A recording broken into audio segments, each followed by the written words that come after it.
Disclaimer: the information and education material contained herein is meant to promote the general understanding and dialogue of GANs processing. Such information is not meant or intended to serve as a substitute for a healthcare professional's clinical training, experience, or judgment. For patients and individuals, such information is not to be a substitute for professional medical, therapeutic, or healthcare advice or counseling. For medical issues or concerns, including decisions about medications and other treatments, readers, viewers, listeners should always consult their physician or, in serious cases, seek immediate assistance from emergency personnel. Prescription information, procedures, and use of medical devices information should be undertaken only by properly trained and certified medical personnel. We specifically disclaim any warranties, express or implied, including implied warranties of merchantability or fitness for a particular purpose. Such information is provided, as is, and is believed to be accurate at the time of its publishing, but it is the viewer's job to evaluate the accuracy of any information found in this presentation. Every case presented is of their own experience, applied by themselves for themselves, and it applies to their case only. Every person experiencing health problems should seek professional medical advice and consult their course of treatment with a doctor. The processes of plasma balancing described herein are a natural process which supports the body but does not replace medical advice or therapies one is already subject to.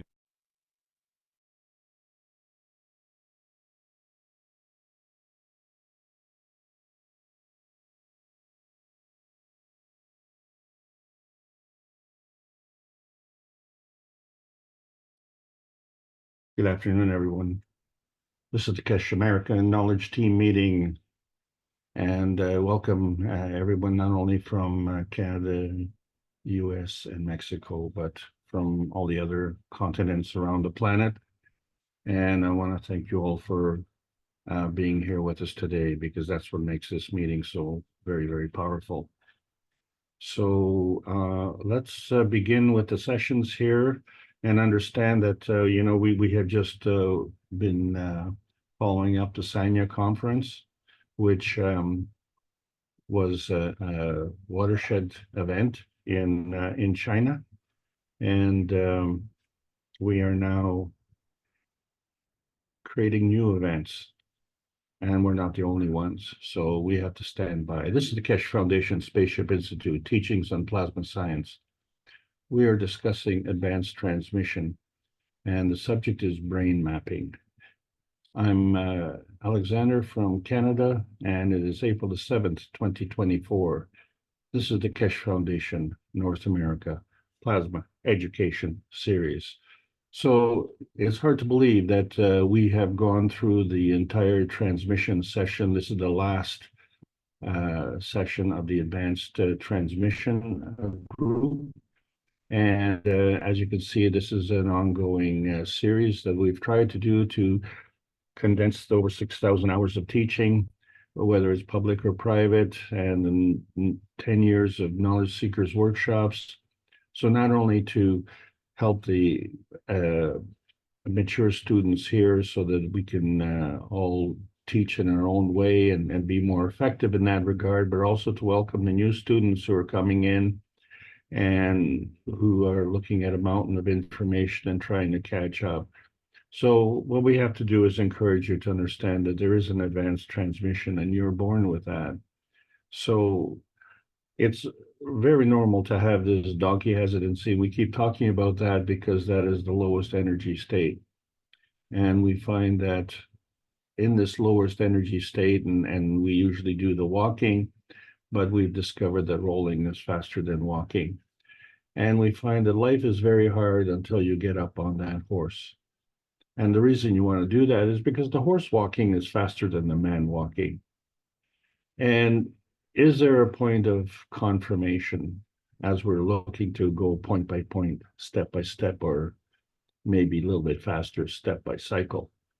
And are we half-witted or are we half-hearted? So let's exercise caution, because things should get sticky or slippery. And when we look at the books of Marin Tabakali Kesh, the book number 1 is the universal order of creation of matter, and how these matters have come together. And then we look at book number 2, the structure of the light, how these matters come from one location and go to another location. And then we look at book number 3, the origin of the universe, and say, well, shouldn't that be book number 1? But then what we realize is that with the coming together of the matter, that the matter has to grow.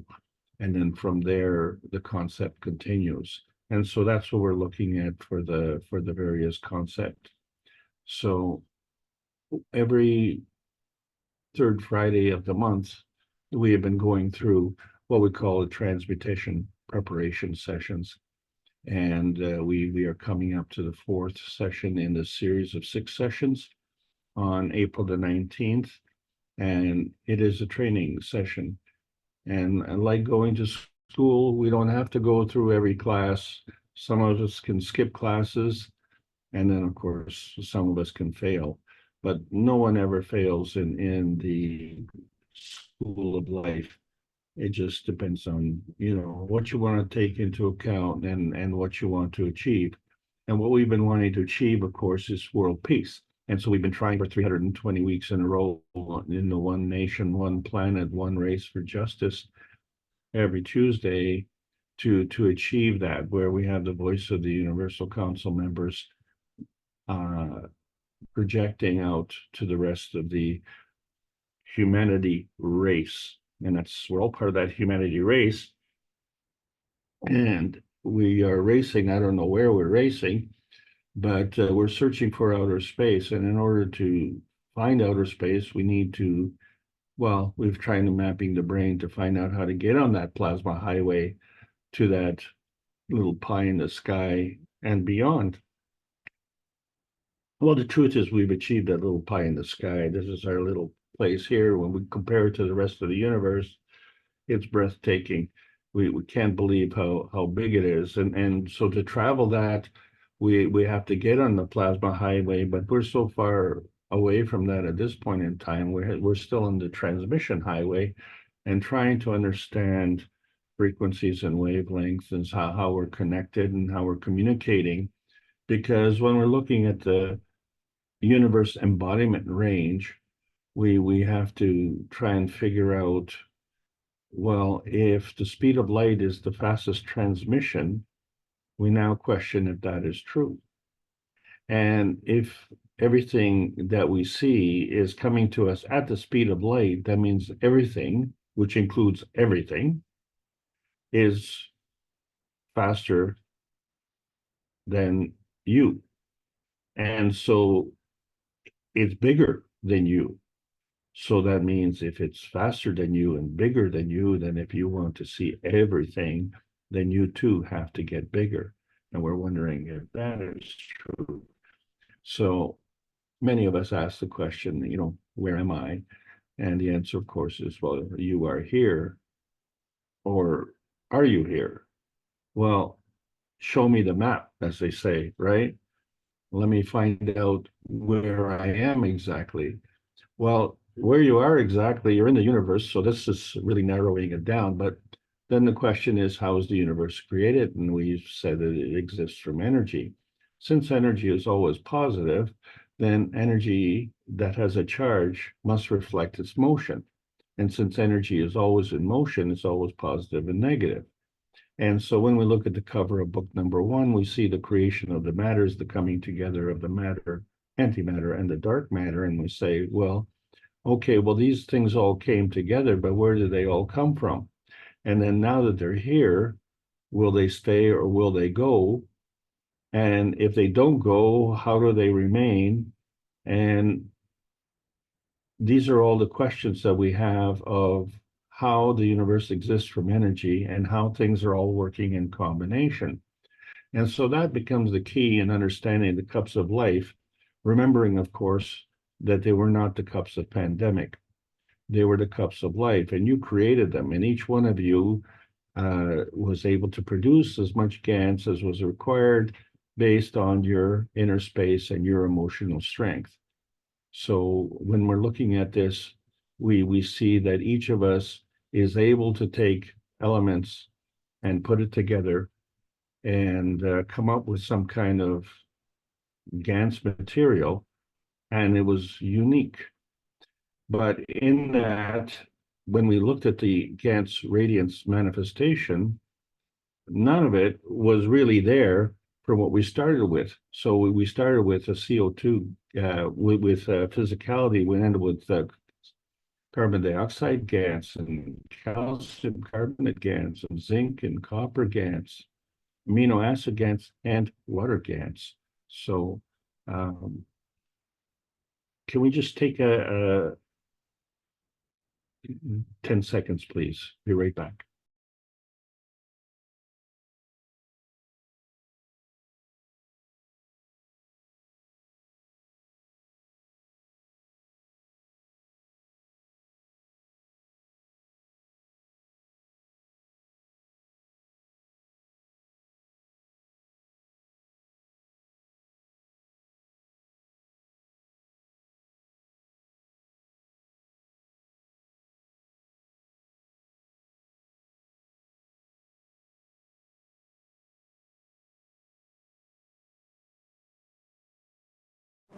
Perhaps Alex needed a few minutes, or he said 10 seconds, but we'll patiently wait. I won't pause the recording.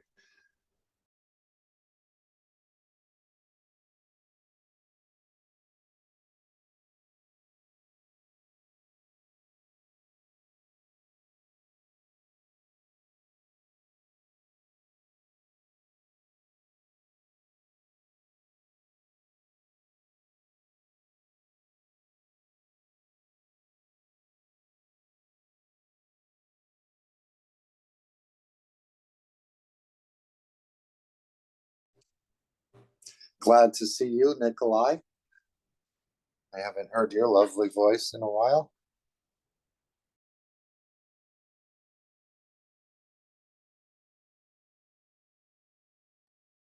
Thanks, Mark. Hope that was an invitation to open the mic. Yeah, sure. Anytime we need to fill in a little bit of dead air, as they say. I just went to the kitchen to rewarm my coffee and make something to eat for today. Well, that's always what Alex had to do. Warm coffee up in the Canadian North. So maybe that's what you're doing for him. Okay. Yeah, today it's warm tea. There we go. He's back. Not so bad. Not so bad. All right. Thanks, guys. Thank you, Nikolai. Thanks, Nikolai, and thanks everybody. Sorry for the interruption, but so I'll try and carry on here because what we're trying to do is understand the cups of life and how we're manifesting this GANS and from where it comes from. And so we've gone through these series of classes to discussing the terminology. And 4 years ago, we had to identify the basic X, Y, and Z axis, which involved transmission, transition, and transmutation. And so to differentiate, we talked about rotation, polarity, and field strength. And in this series, we were looking at the 3 dimensions. All 3 of these dimensions involve transmission, which means that the transmission is the medium, and the question then becomes is what is the message? And I think we're all starting to understand that this is really what the teaching is all about. So fundamentally, when we're talking about 2 forces coming together, this is the building of the dimensions. And so these 2 forces actually bring together the x-axis dimension and the y-axis dimension. And then you become a force field. But the thing is, when these are coming together, if there is not some kind of deflection, then there becomes a conflict point. And understanding the plasma rule, where the higher strength feeds the weaker strength, and which is kind of foreign to the majority of people on this planet at this point in time as a concept, but we have to understand that not only do we have to deflect this point of conflict, but where we do deflect this, it also becomes a point of containment. And so this is why the fields can come together. So this becomes a very self-serving energy binding pattern. And this is absolutely vital. But what's happened is that we have adopted a new, shall we say, habit of binding this energy at the expense of others. So if we were to understand that we are needing this energy for our own purposes, self-serving purposes of energy binding, then the person that we're robbing from is also needing that same energy. And they're doing whatever they can to get this energy, and then they find that someone is stealing from them. And so, wait a second, how do I compensate for that? Because if I fail to compensate, then it'll be part of the decay process. And so that is the opposite of the growth process. The coming together of the energy is part of the growth. And so we're looking at diminishing that. And so we find that sometimes we refer to these people as being brain dead, because it's service to self, and that's kind of important, but prospering at the expense of others diminishes the whole thing. In fact, it makes the schemes way too small. And so to compensate for that, many of us, when we're looking for our map, we're saying, well, I am here now, so we are going to, well, not we, I am going to make sure that everything is done proper now. And so in that process, we tell the universe to shut up. And so as we become smaller and think smaller, then we wonder about the placements of pinheads and pea brains, and then we understand, well, the entire universe can fit on a pinhead.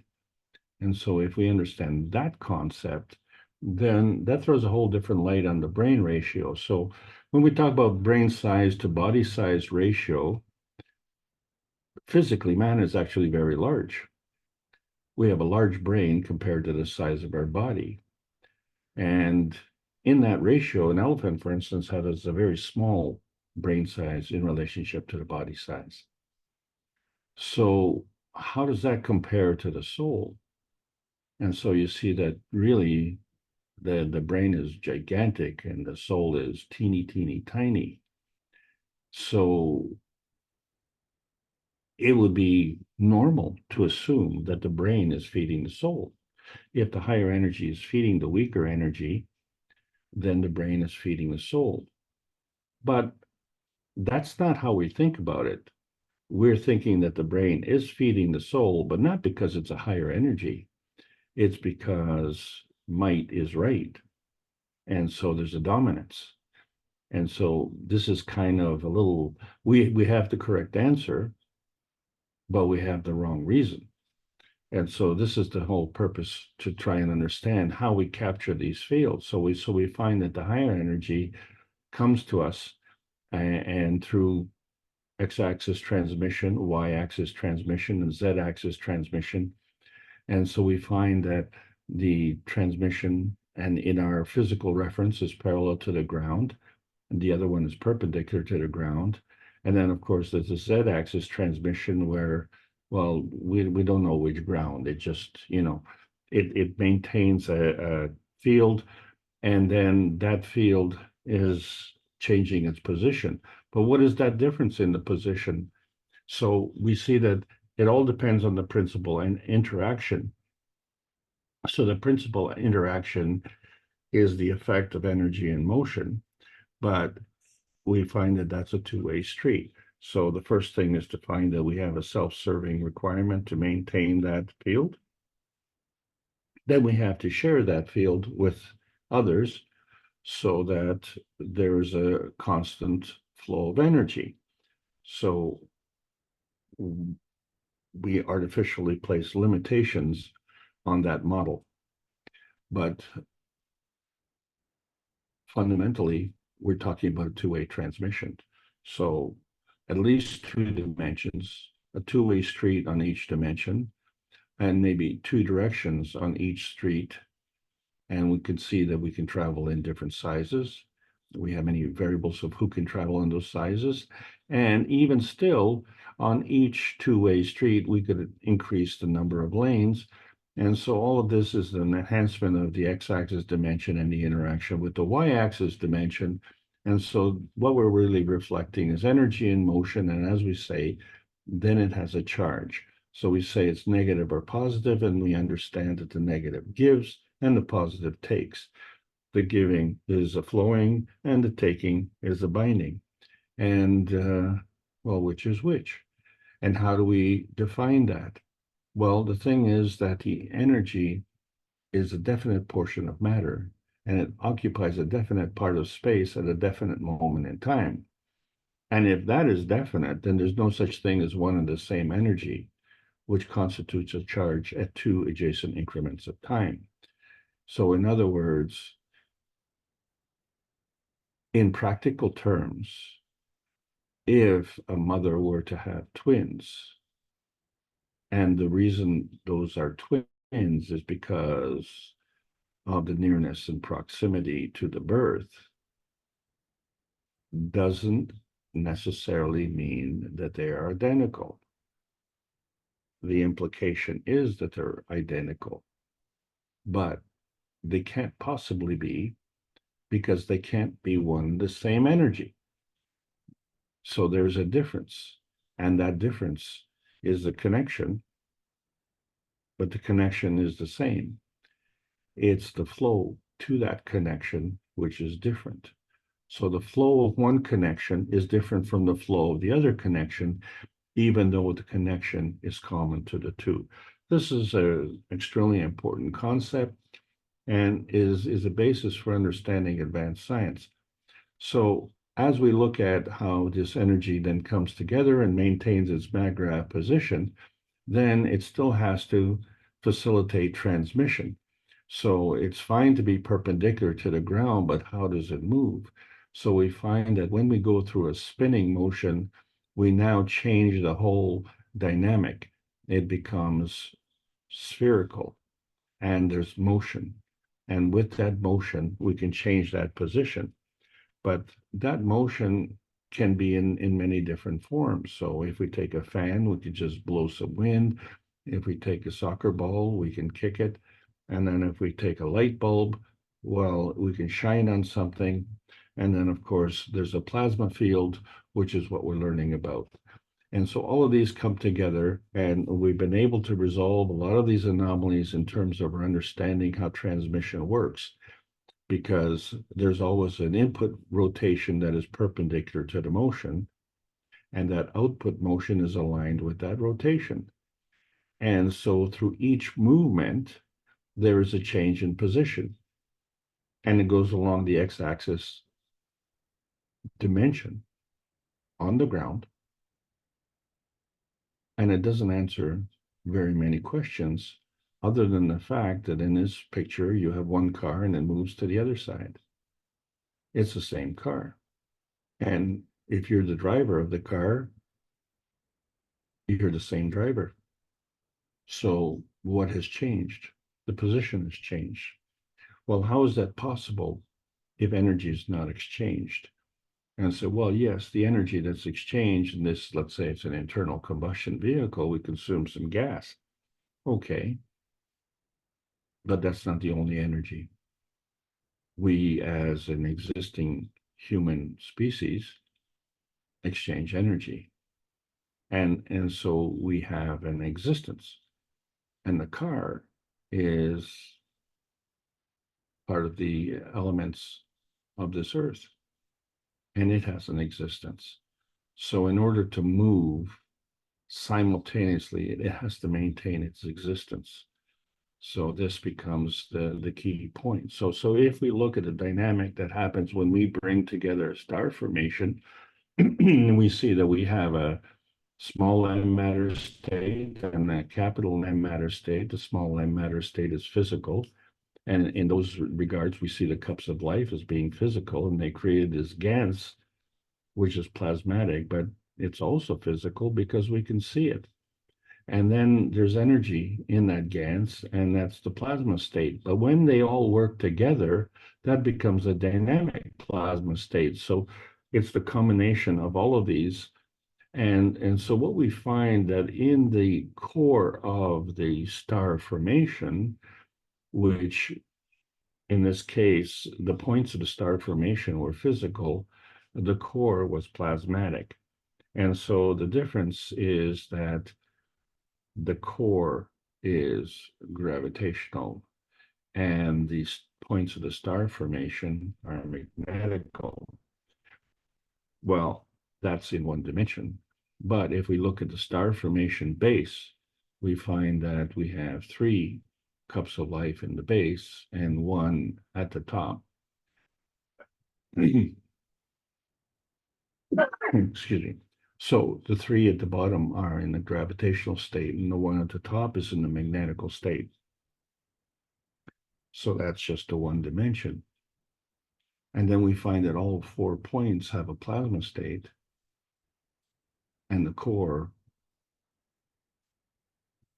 has a plasma state as well. So what is the relationship there? Excuse me. So we find that the plasma states are gravitational, and the dynamic plasma state in the core becomes magnetical. Now, just a moment. There's a contradiction. How can the core be gravitational and in relationship to the star formation be magnetical? So the answer is that we have a physical state and a relationship between the gravitational magnetical relationship, and we have a plasmatic state with a gravitational magnetical relationship. And since it's a two-way street, we have to understand that that energy goes both ways. So you have to determine your point of view. So in the cups of life, we have the physical state, and we manifested the plasmatic state, which we call the GAN state, and then the energy associated with it. But when we have the cup of the universe, we have something different that's going on. Where is the star formation? Which way is the energy flowing? There's an independent variable. Where did that come from? And what is at the core? And when you put all of these components in here, which are coils and strips, and there's copper, and there's zinc, and other things, and there's nothing at the core. So now we've introduced other things, and nothing is actually in its place. What is that place where everything is? Is it a map? Well, that's an interesting question, isn't it? So let's look at what's going on in the universe. So we find that our position on Earth, which we like to map out our Earth, is a gravitational conformation. So what we see is the plasmatic forces coming from the sun.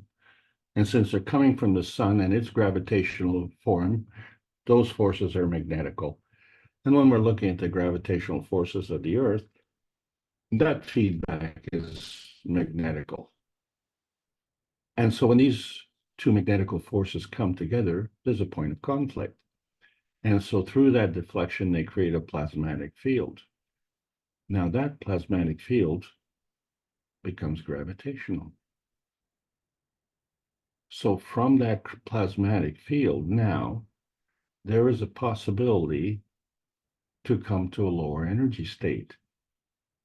And it will do that through the manifestation of hydrogen. And so if we look at the hydrogen spectrum, and we can see the color. Until it became hydrogen, we couldn't see the color. So in other words, from the Earth's point of view, the manifestation of the hydrogen happens because of the gravitational nature. So to have a gravitational nature means that it has to absorb more energy. If it has a higher field strength, it has to absorb more energy. Once it has more energy, then it can give. How does it decide to give? Well, this is the whole point. So when we're looking at an energy parceling unit, which is an energy pack, and we find that it has a negative and positive charge, and if we relate that to water, and let's say it's in its physicality on this planet, so we say that water is H2O as the basic formula. We say that it's actually H4O2, but when we're looking at basic formulas, we're looking for the lowest common denominator. We're not looking for accuracy. But the hydrogen is actually magnetical in relationship to the oxygen, isn't it? So we talked about the pH, and the lower the pH, the less hydrogen is being bound. It becomes acidic. The higher the pH, the more hydrogen is being bound. In the process of that binding, oxygen is also bound. So whether it's a pH table, it could also be a PO table. The point being is that the potentiation of hydrogen has to do with its release. And that's what we're talking about. So if we were to shear one of these hydrogens off, that would become an energy pack, and it's going somewhere. We're not caring about that. What we're caring is about what is left behind, and what is behind is a hydroxyl. Now that hydroxyl has a high negative charge, and the reason for it is because it's lost some energies. When you lose some energy, you become negative also. And so it is now a receptor. And water is the universal solvent on this planet and is very agreeable to do that. And the reason for that is because it's missing a hydrogen. So hello, can someone give me a hydrogen? And when they do, well, guess what happens? Then you start to bring in the oxygen. And if you bring enough of it together, then you can create water. And when we create water, we also create protein. So we find that when we talk about essential fatty acids, we have to understand that they're slightly alkaline, just above 7. And a person being in an acidic condition, with respect to the pH table, will still be slightly alkaline, but with respect to health, will be slightly acidic. And so a lot of people don't really understand that. And so what that means is that the difference between being in an aerobic condition, which is oxygen producing, or an anaerobic position, not only not oxygen producing, but hydrogen losing. So we start to see that we work a lot harder when we're not very healthy. And so life is hard enough without having to burden ourselves with all sorts of other problems.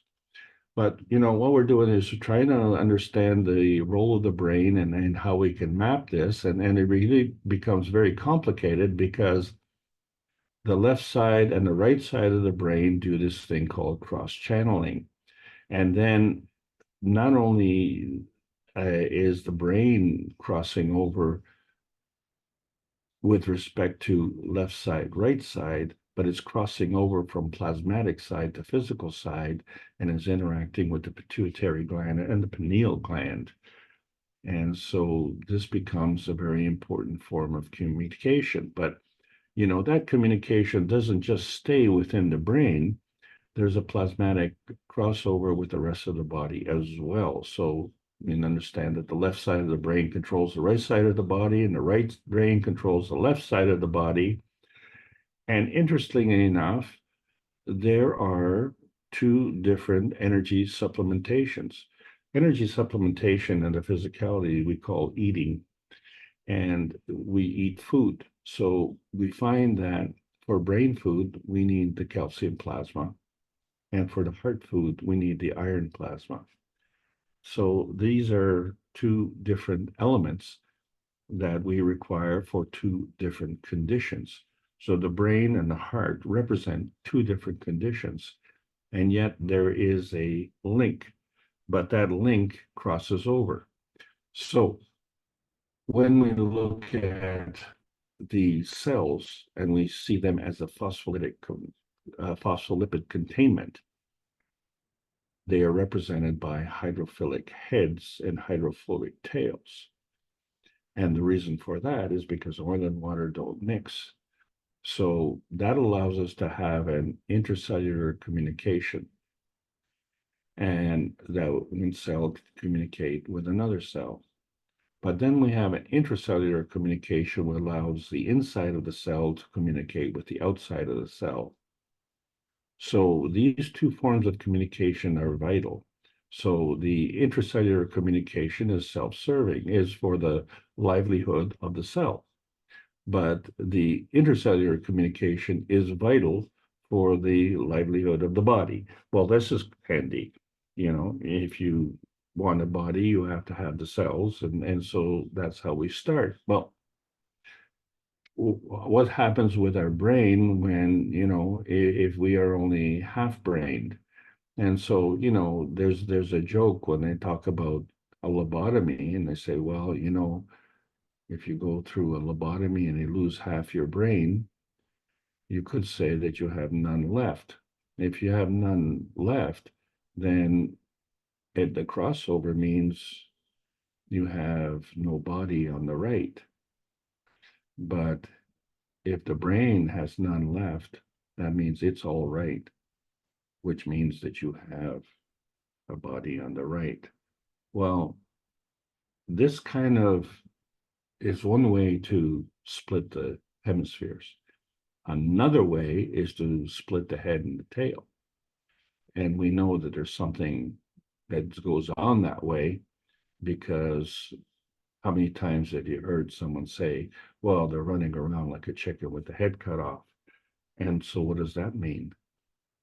Chickens can literally keep running even though their head is cut off in the immediate time after that occurs. So how is that possible? There must be an energy exchange still going on. Then there's another fallacy that we have is to do with brain utilization. We say, well, only 15% of the brain is used, which means 85% is unused. But as we all know, you either use it or you lose it. So if this was true, then the brain would atrophy. But it does atrophy in the process of Alzheimer's or other brain damage. So we find that this atrophy has more to do with the calcium delivery, which is fundamental for the brain.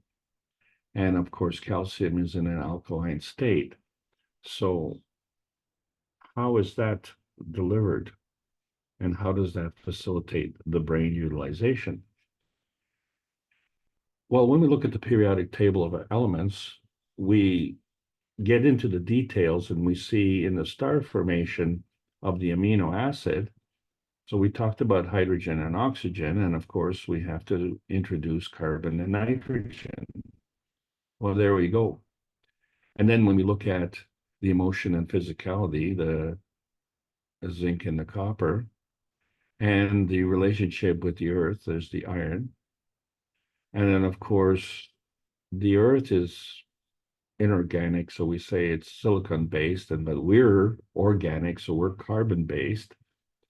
And then we look at these other elements, sodium, magnesium, potassium, and calcium. Well, they are not part of the amino acids, and they are not part of the physicality and emotion. They are part of the medium. The sodium, magnesium, potassium, and calcium are in a different category, a third category. And that calcium is shared amongst all of the elements, because all of these elements are part of the body. They're part of our humanity. And the reason for that is that they're part of the earth space as well. So all of these elements are in earth space, and they're in our space, in the man space. And so when we're doing this body testing, We're using things like X-rays and cathode rays and ultrasound and MRIs, what we call magnetic resonant imaging. And the whole purpose of it is to kind of get a map of what's going on. So we have difficulty getting a map of the heart, but what we can do is we can see how the heart operates. So we use a ECG, which is electrocardioencephalogram. We tried to develop something similar, and we have an ME, a magneto-electroencephalogram, which basically tries to map the brain. And what it is a helmet with numerous devices for measuring the magnetoelectrical pulses. We're trying to identify where in that brain is a certain function. The problem with that, of course, is that when we look at the nerves, for instance, we see that there's a big head, and there's these dendrites, which are the big tails.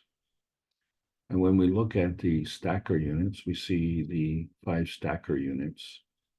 We see the soul cup at the top, and we see the earth cup at the bottom. And then we find that our skeleton is inside our body, and some animals actually have skeleton grow outside of their body. So there are different results, different factors that come into play.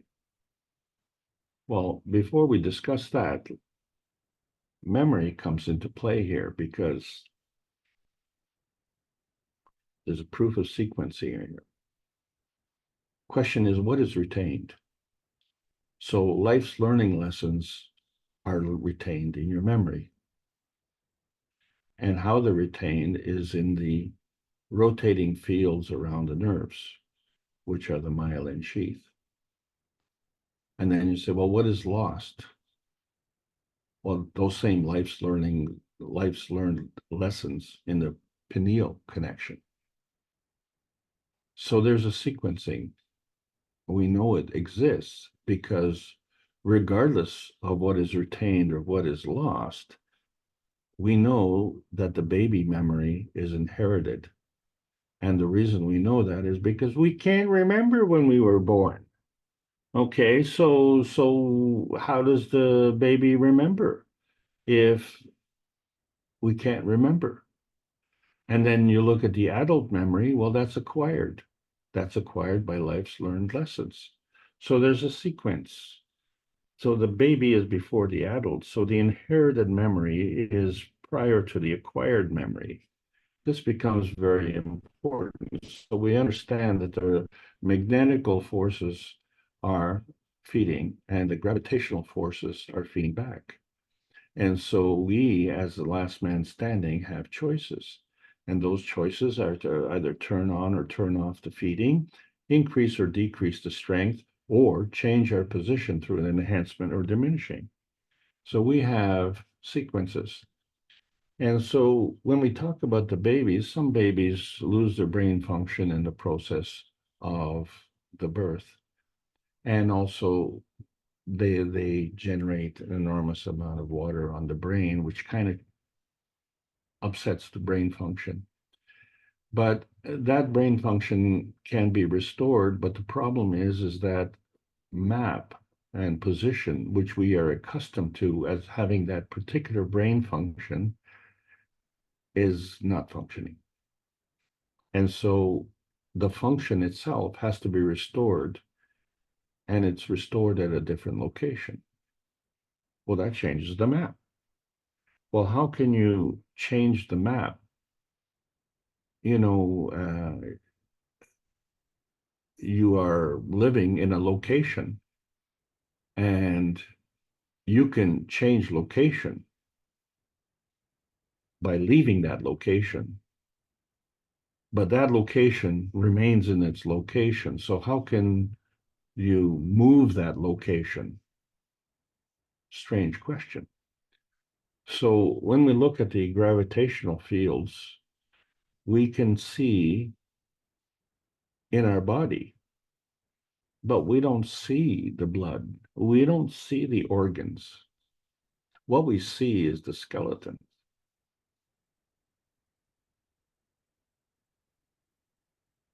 And in the process of materialization, in terms of physicality, we find that the heart materialization precedes the brain. Well, that explains why the baby memory is inherited and the adult memory is acquired.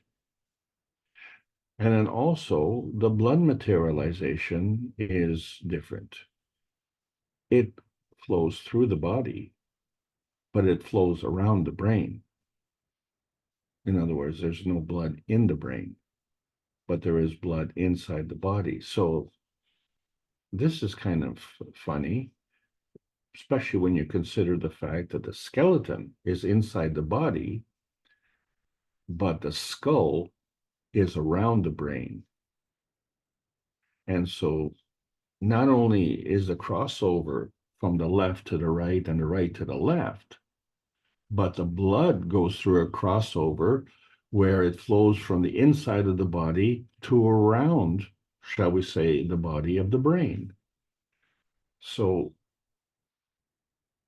this is part of the growth, what we see in terms of memory and in terms of the calcium structure of the bone structure.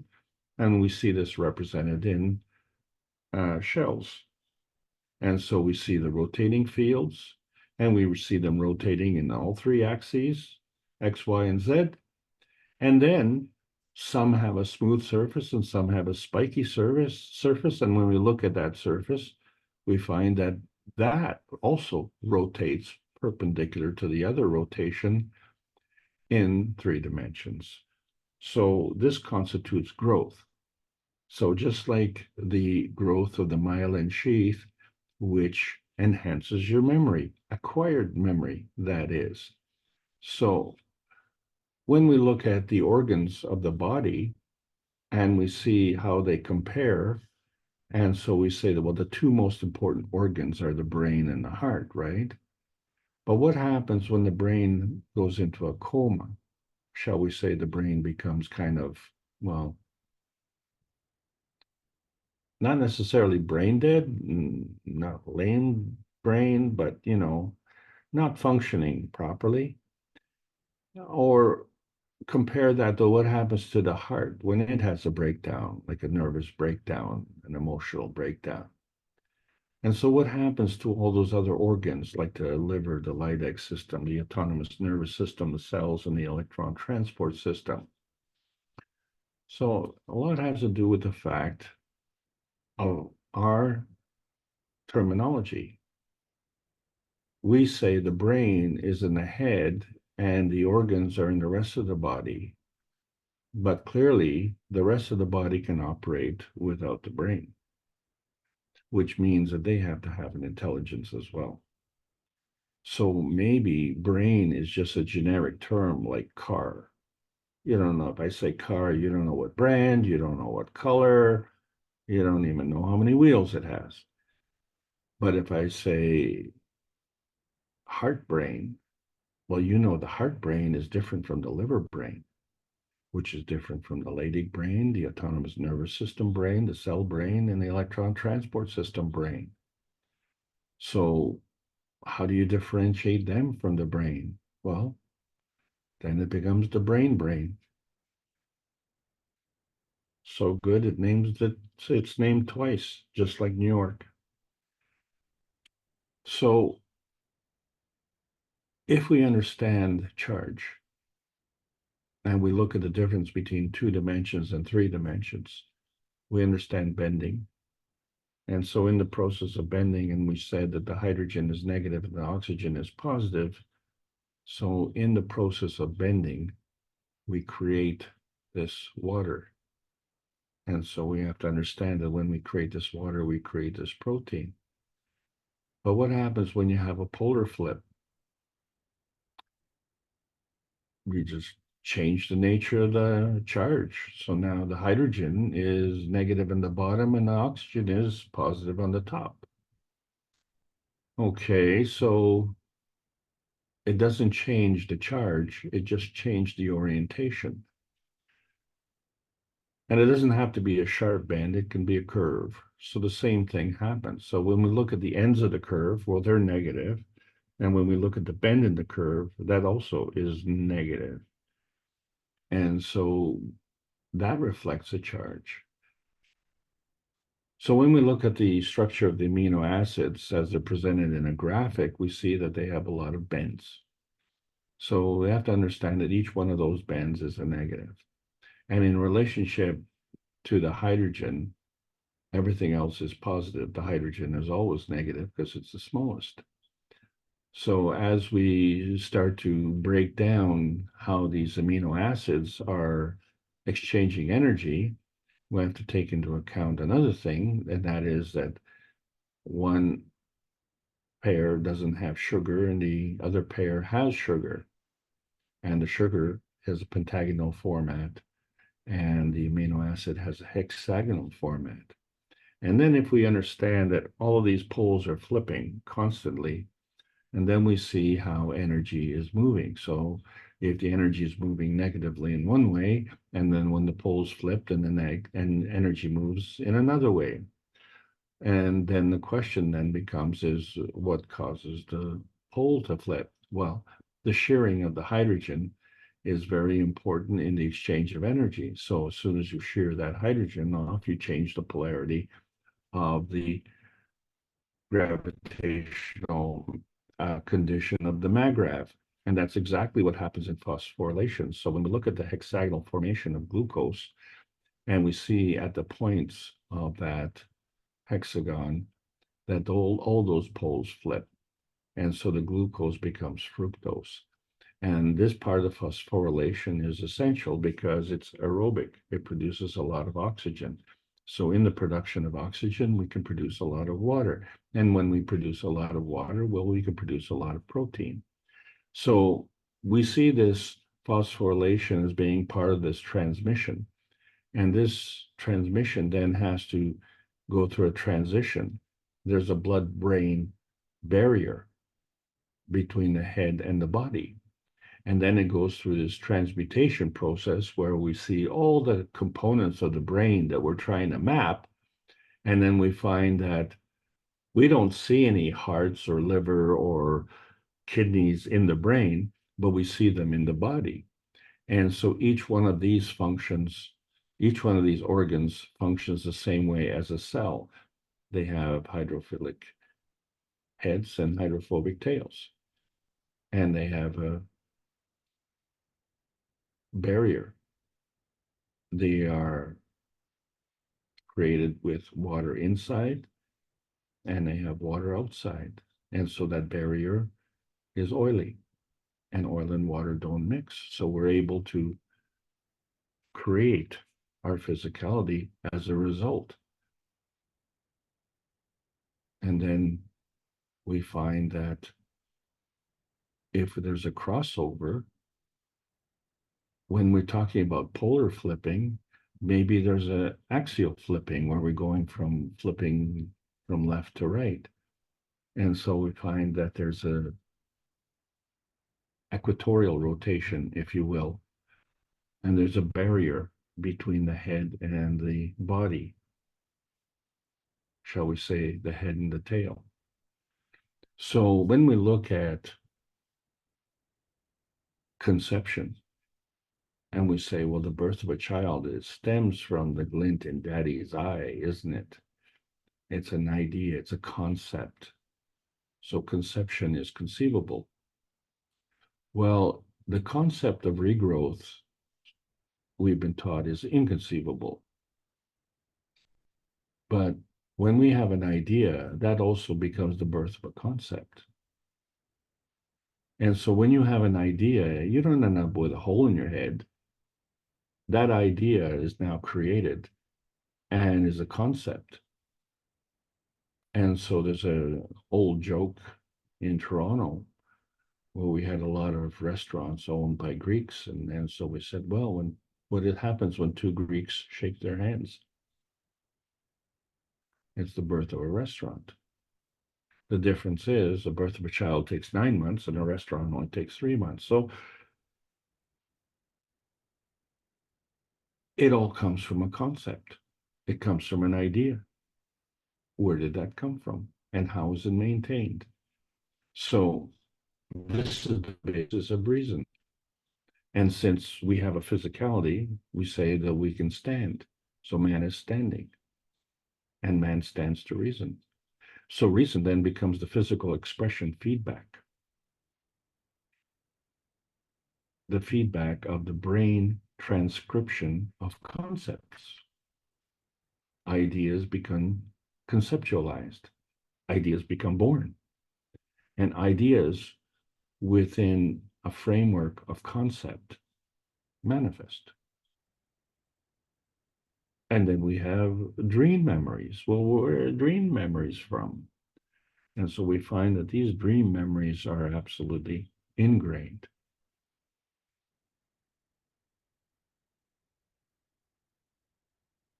We dream as babies, and we dream as children, we dream as adults, and we dream every night. And we dream whether we remember or not. And so we make these connections.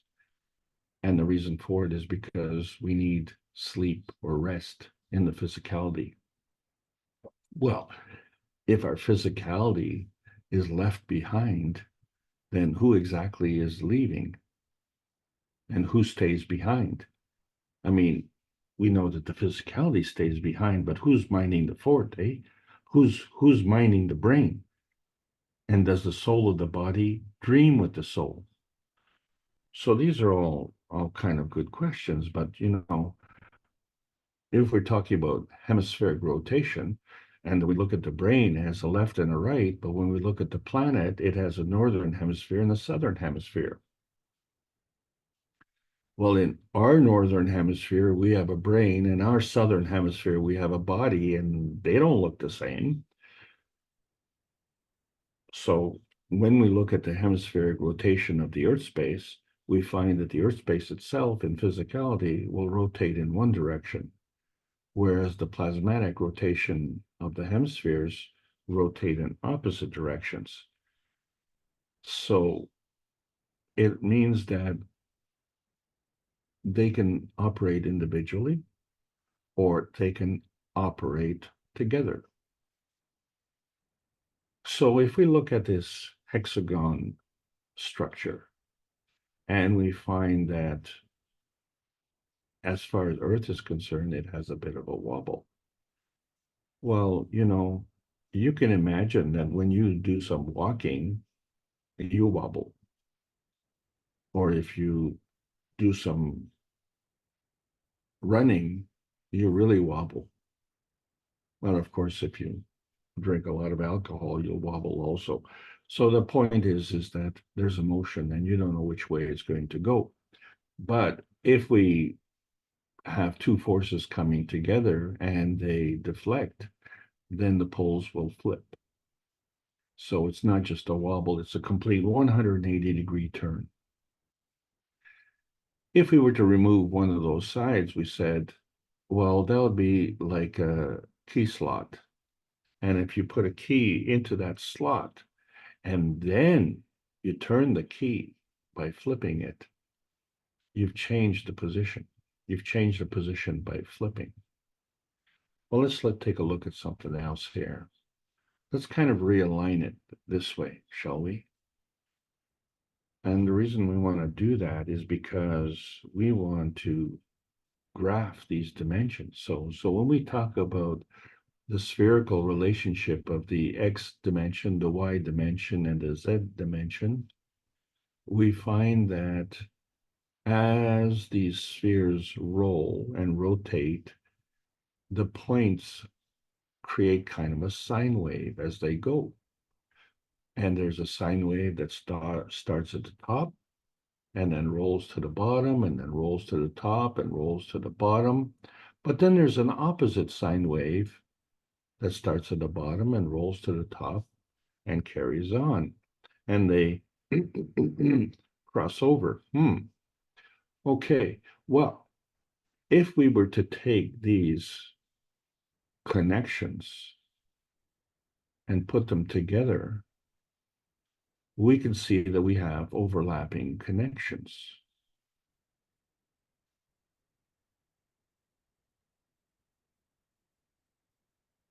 If we just look at the connections, forget the graph, we can see undulations. So at the bend is a negative charge, but the bend could be at the bottom, could be at the top, and then it could be at the bottom, and this pattern continues. Well, isn't that interesting? That is the same surface as the brain. So if these charges are coming together, and we talked about the principal interaction being energy and motion being a two-way street. So there's energy coming from the sun and it's interacting in its self-serving way. And there's energy from the earth and it's interacting in its self-serving way. And then there's an interaction of the two fields that come together and cross over. And we say, okay, so now we have three dimensions with respect to this transmission. We have the x-axis, which is the rotating field, y-axis, which is the polarity, and the z-axis, which is the manifestation of the field itself. And as they come together, they create this field. And the way this field communicates with respect to the brain is through this supragranular layer, which is around the brain. And so we understand that these three fields have a transmission on the x-axis, which is a negative magnetical field force, and a y-axis, also a negative magnetical field force. So therefore, the field itself, the z-axis, must be a positive gravitational field force. And that becomes your point of anchorage. So from that point of anchorage, which is the brain, then becomes a communication form and has to somehow exchange through this supragranular layer, which is only 3 cells thick. Then this encapsulates the corpus callosum, which is the combination of the two hemispheres. And this is unique to Homo sapiens sapiens. We were named twice also as part of the human race. But what is different is in the physicality, this allows a delay in consequences. And that can be very handy unless it's abused. So when we look at the northern hemisphere and the southern hemisphere, and we see that like poles repel, so there has to be some kind of flipping. Because when we're talking about attraction, we say, well, how do these attract together? Well, they come together. But if they're opposite poles, they attract. And since it's a two-way street, if we were to flip the poles, well, there would be a repulsion gap. But this repulsion gap is also a connection. So the attraction repulsion connection remains. And if we flip the poles, and so therefore we have an attraction of the northern and some of the southern hemisphere. And so we say, well, wait a second, like poles repel. There's a gap. Well, yes, but when you flip the pole, it becomes an attraction gap connection. And so it's a two-way street. Okay, so that means when we have a curve on the way up, we can have an equal and opposite curve on the way back down. So what does that do? Well, that creates two sides of the same coin. But since it's spherical, well, we can fill in the field. And in this case, it might be the flight enhancement system. And then, of course, to maintain that balance, that field has to be contained. And then in that containment, the energy can move. And so since it's highly gravitational, it is seeking to move in a negative direction. Okay. So we've resolved this anomaly of this pole flipping to understand that there's a sine wave of attraction and there's a square wave of connection. And what it does is it allows both the coming together and the gap. And it also allows this crossover between the plasma head manifestation and the physical tail manifestation. What does that mean? If we understand that the plasmatic rotating field is in a plasma condition of the Earth, and yet the Earth in physicality is a physical rotating field, then we look at the commonality between that and man with the plasmatic head and the physical tail, the body being physical tail manifestation.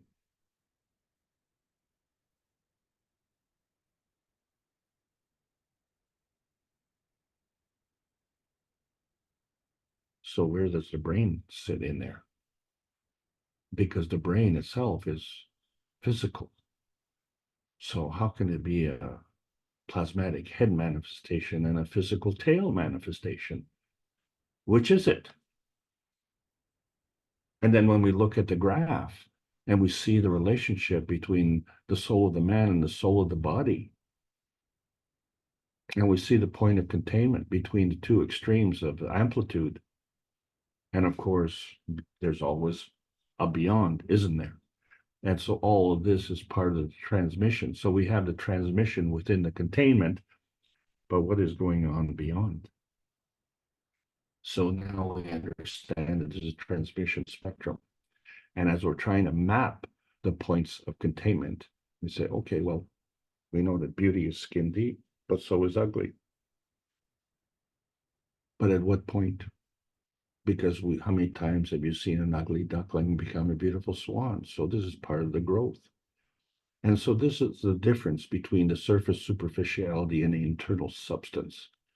So when we're talking about substance, we have to understand that physicality is superficial and the plasma is part of the substrate. So when we're looking at the point of containment, if we're looking at the electromagnetic spectrum, we find that little portion in the center there, what we can see within the visible color spectrum is our point of containment in terms of its physicality. And everything else is undulating from there in two directions and beyond.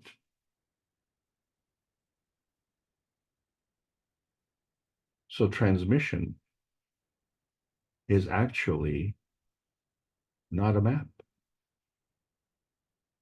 Communication requires an antenna. Then through that antenna, you release the binding energy, and you have to do that before you retrieve beneficial energy. So the field release actually has to precede the field capture. The giving has to precede the taking.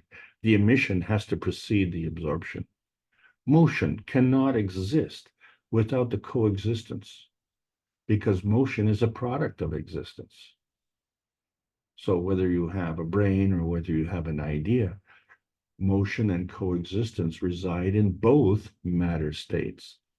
So in terms of being plasma dominant, which is a point of containment, that precedes the physical dominant point of containment. So we are dimension centric. We can rightly conclude that it's not man space centric because we're all different, you know. So we're all variables, but on this planet, so maybe it could be Earth space centric, but this planet is one of many planets, and you know it's possible that it could be sun space dimension centric. So Either way, the containment is dimension centric. And so how do we get to that? So there has to be a proximity, and that proximity is also dimension centric. And there has to be kind of a pressure to go from one dimension to another. So the nature of pressure is also dimension centric. But the surface reactance involves all undulations of the 3 dimension of transmission. So what's the message? And how's the message contained? So we seem to feedback with sound, with light, heat, pressure, luster, superficiality, laminar containment, and mapping the undulations. And so we are feedback dominant. And so when we look at the matter plasma dimensions, we have to understand there's a physical dimension and a plasmatic dimension. And we're ignoring the plasmatic dimension. Man is feedback dominant. We're missing half or more than half, because this supragranular layer around our brain is the outbound feedback versus the outbound perception. Our brain is a plasmagen receiver.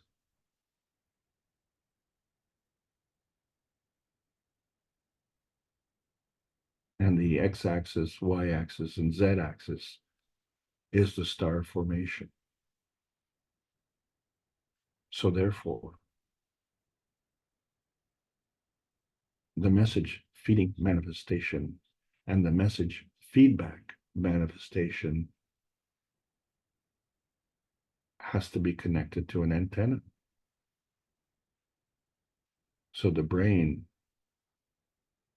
is an antenna.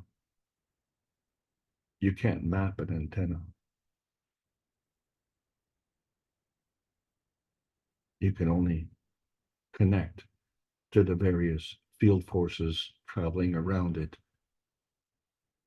and determined by nearness and proximity. This is why we are bringing together the first cache space plasma research teams so that we can research outer space. We are in the post-March 15th, 2024 era of having choices.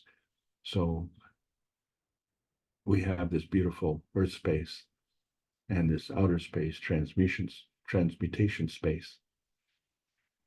It has to be connected with that graceful space we call our inner space. And indeed, it has to be graceful in order to be connected to that greater oneness, as we've tried for 532 knowledge seeker workshops in a row. Our efforts to transcend the limitations of nuclear science, because what we're doing now is this is the Keshe Foundation Spaceship Institute teachings on plasma science. So we're welcoming all the beautiful knowledge seekers. Remember, children, behave and duck for cover. That's why we need a world peace treaty. Sign it with your brain, sign it with your heart, sign it with the connection to the universe, because we wonder if man is the reactor of a 3-dimensional universe. Can man find heaven through the field transmission of vertical motion with the guidance of forward motion and perpendicular rotation? Navigating the map of the 3 dimensions of truth, the message manifestation comes from beyond the physical brain's dimensions. Plasma science needs to continue to be delivered daily in exchange for peace on Earth. So welcome to the new outer space age. And not only is this at the end of this lesson, but it's at the end of the advanced transmission series. I hope you enjoyed this ride. Thank you so much.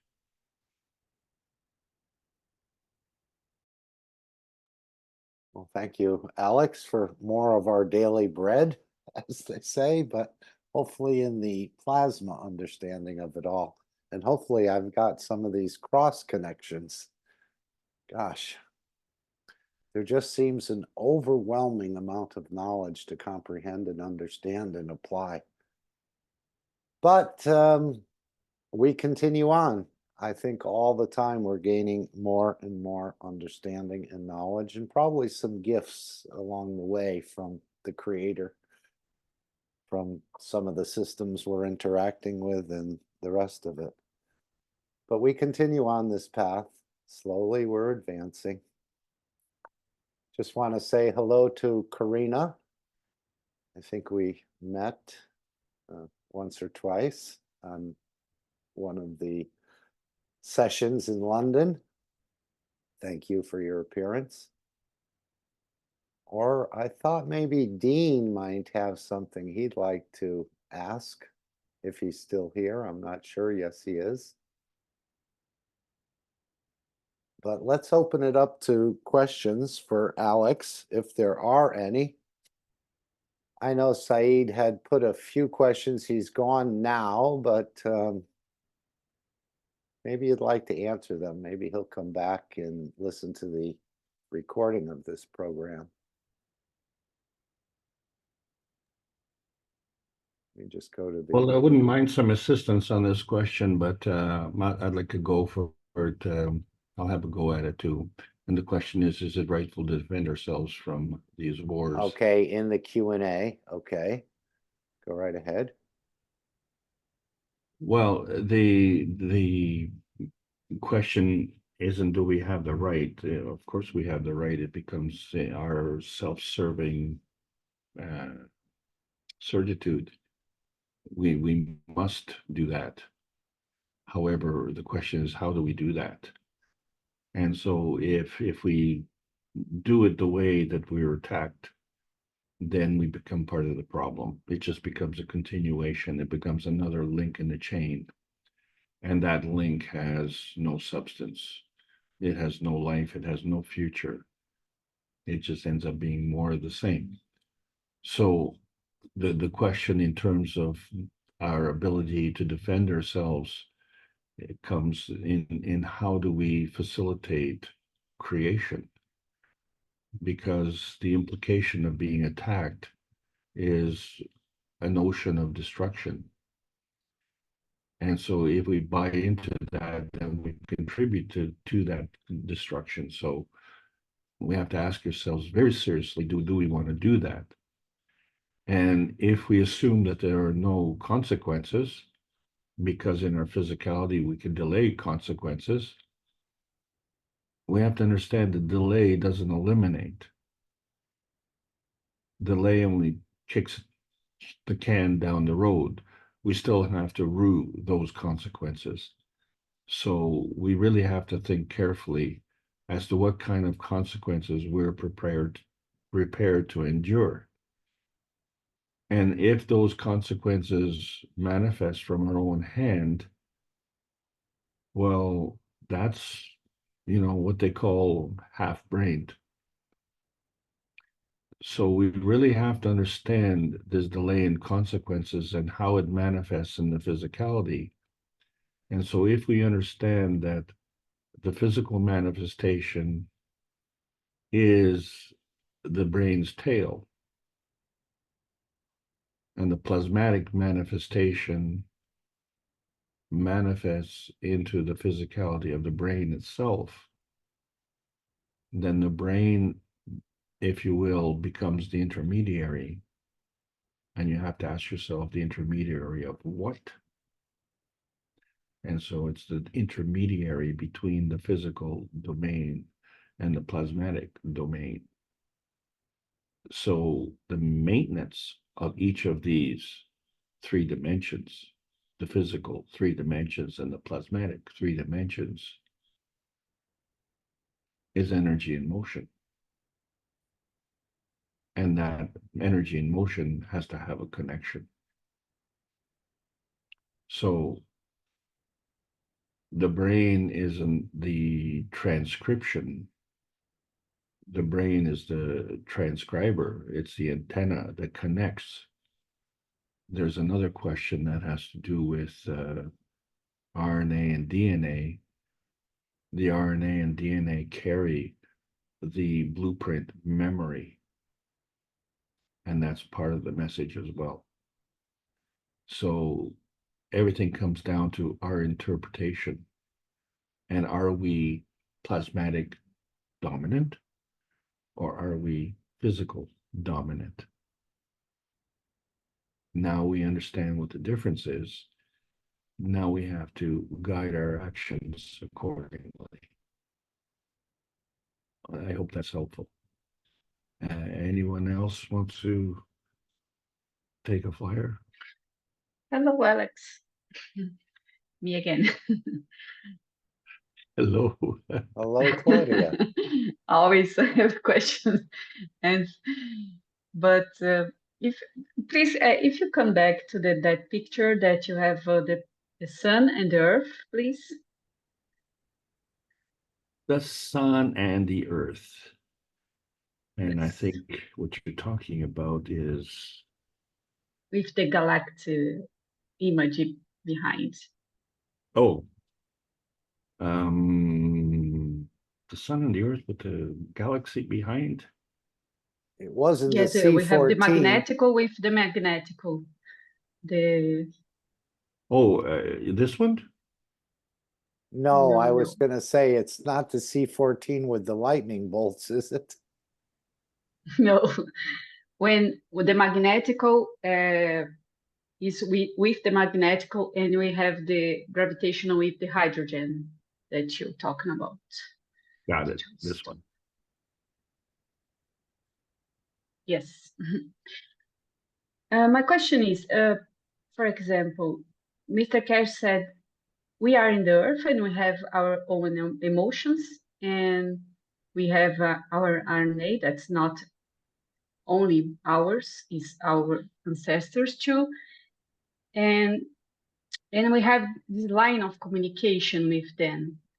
This our ancestors is like in between the earth and the sun, with this line of communication.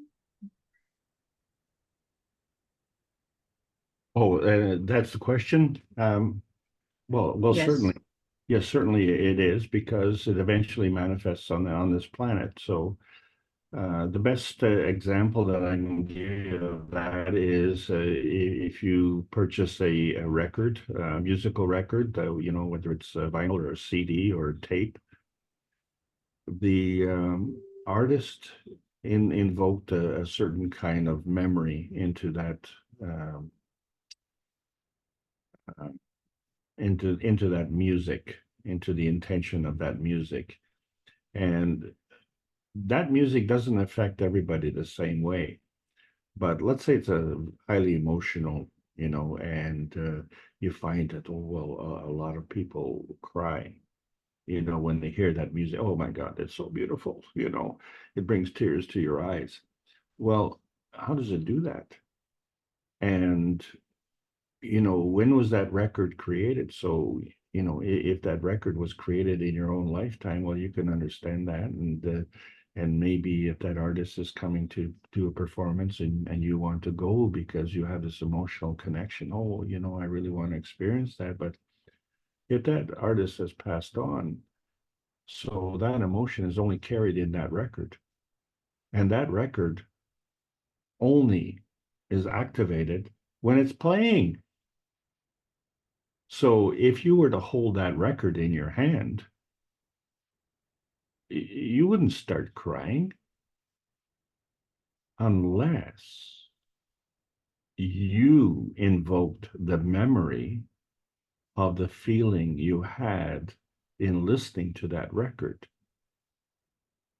So that emotion is being carried despite the fact that you're not playing the record, you're just holding the record.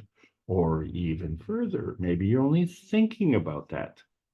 Oh, you know, I hear this music, and how many times does it happen? We call it nostalgia. Oh, you know, that's when I was, you know, on the beach with my favorite partner, and it was such a wonderful time.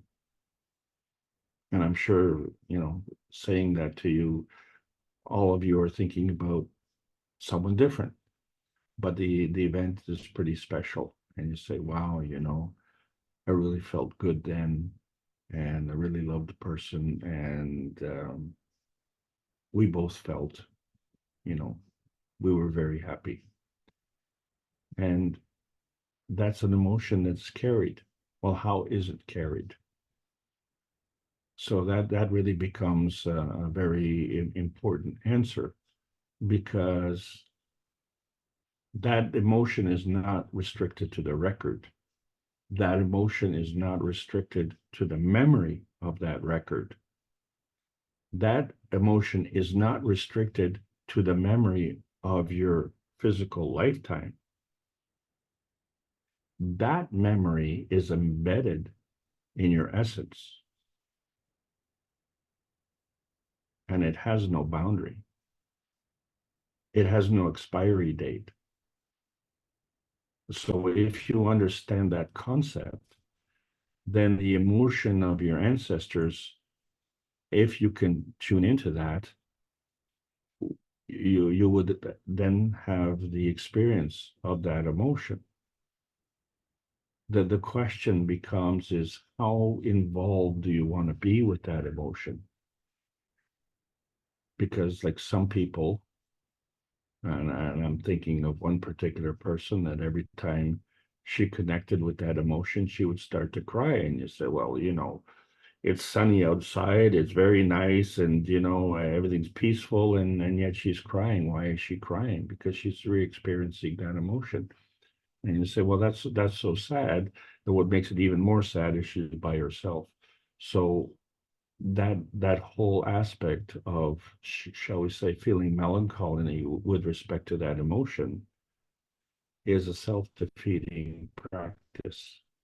It means you are giving your good energy to that bad energy. And we say, well, we like it, you know? And it's the same thing. I went to the hospital there where we have the war veterans. And I remember there were a lot of veterans from World War II. And every day they would recreate the war. And that's what they would discuss all day long while they were in the hospital, because they were there with all their buddies. And of course, all their buddies survived the war, so they can only talk with their buddies. They can't talk to the guys who died, but they have memories of them. And so it becomes an important part of their current life. And so why are you giving the energy of your current life to that in the past? Why are you carrying that baggage? Why are you carrying that burden? And what can you do for it? So if you understand that life is for learning, then we understand that not only is the emotion of the ancestors being carried within your memory, but the understanding or interpretation or the handling of that emotion also changes in your physicality. That becomes a very important point, because if at some point in time, and you're looking at an event, let's say in your childhood, which caused you an enormous amount of regret, and you carry that forward into your adult life, now it maintains a substance. If you were to change your attitude with respect to that event, that would change the substance. In the process of changing that substance, guess what? You have changed the past.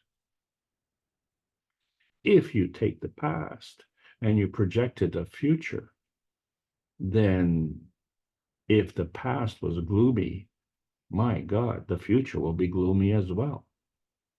If you change your attitude and say, well, you know, the past is the past, and I've learned from that, and I look to the future, and I'm not going to carry that forward, now all of a sudden the future is bright. So we say, nothing that you've ever done in the past will either qualify you nor disqualify you from anything in the future, unless you allow it. You are the one who has to make the choice. You are the one who has to make the interpretation. So imagine a baby that comes in and it carries all of this memory and you can't remember it. The only thing that you can remember is your life's learned lessons. But wait a minute.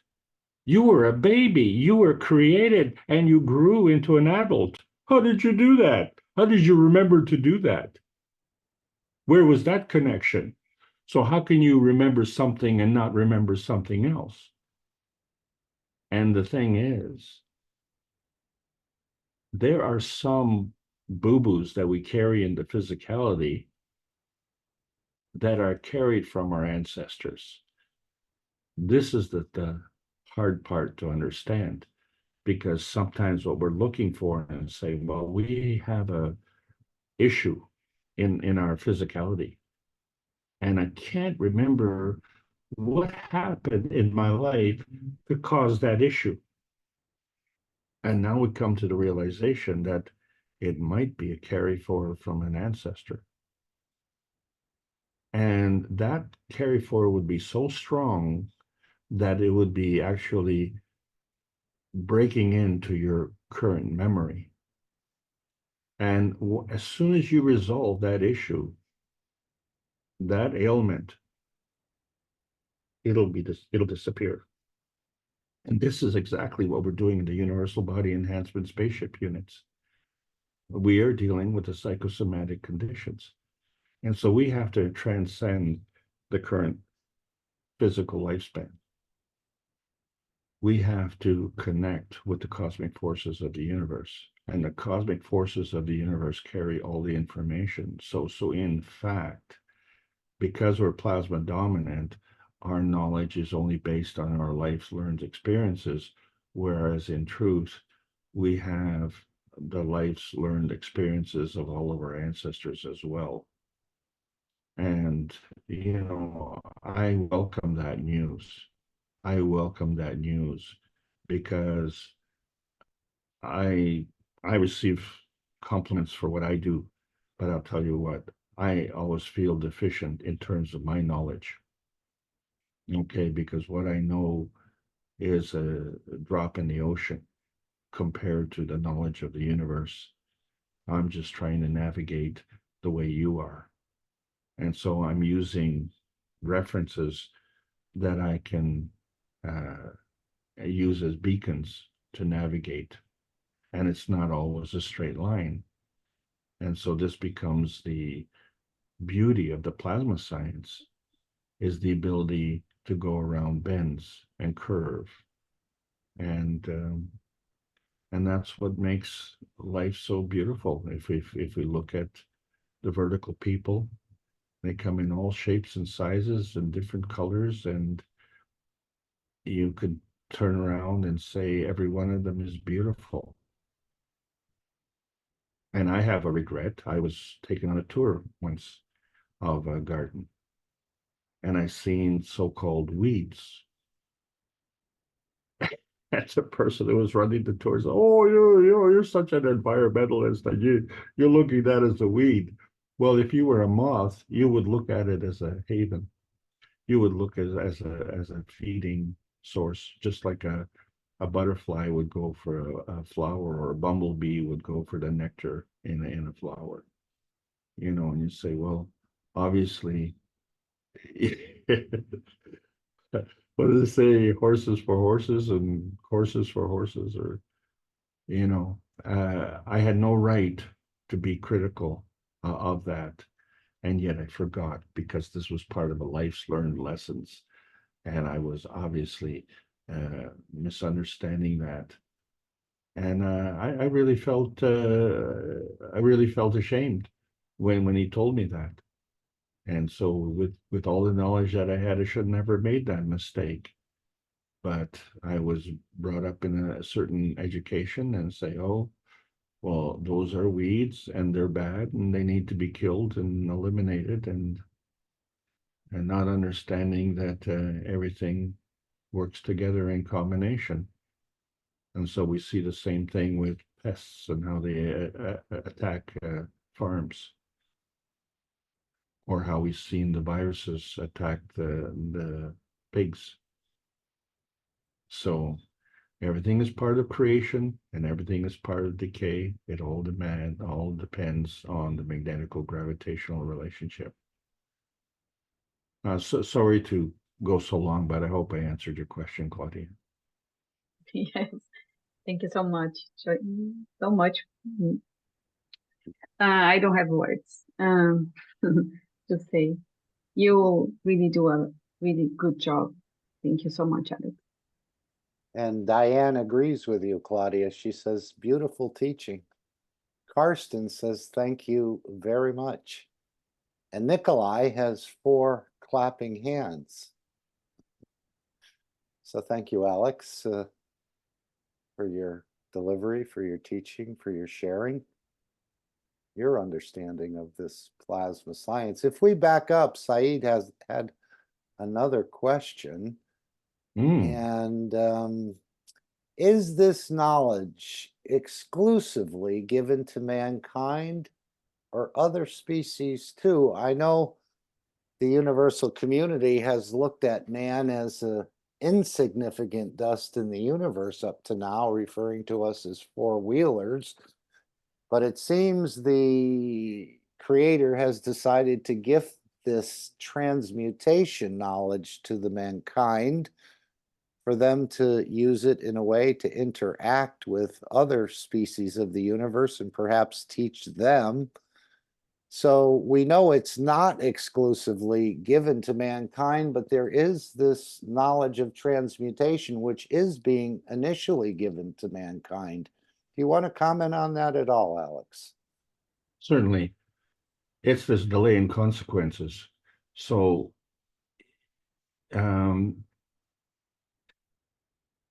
as an adult, you maybe have teenage children who, don't listen to you. And you say, well, I have to leave for the weekend. I have to go on a meeting. And, please look after the house for the weekend and then make sure it's in good order when we get back. Sure, Mom, sure. Yeah, well, we'll do that. Yep. And, you're not, the wheels don't even hit the road and they're already on the phone calling their friends. Hey, guys, party tonight, right? So the point is that they can have the party and they can delay the consequences of that party until mom and dad come back from their trip, right? Well, the point is that we did the same thing, remember? That's how we know. We probably had some parties too, and they could have been very destructive. And of course, many things could happen. We never think of the worst consequences. We say, well, what's the worst thing that could happen? Oh, well, maybe we can spill some beer on the carpet, or maybe we could, well, maybe throw some paint on the wall. So I remember one party I had with the kids, and we bought some paint, finger paint, and I let them paint the walls, and they couldn't believe it. They thought I was off my rocker. Well, we could put our hands and stick our hands in the paint and put it on the walls. So yeah, so they all went to the walls and they put their handprints all over the walls and it looked really, kind of strange. And then they decided to paint on the walls and they came up with these beautiful pictures and they did it all by themselves. And that was probably one of the best weekends we had with the kids there, because the extended family all came together and we were looking after the kids. And so that was a lot of fun. But, it's your point of view with respect to the delay in consequences. And what I want to emphasize is that this delay in consequences is a privilege. And the reason we've been given that privilege is because we've attained a certain kind of knowledge and maturity. Well, just because we don't show our maturity, we tend to show our immaturity. But, you know, at this point in time, we're now starting to appreciate how valuable this is. And so, can we delay the consequences in a way when saying, well, you know, I can't do what I need to do today, but I'll do it tomorrow, as opposed to saying, you know, I am going to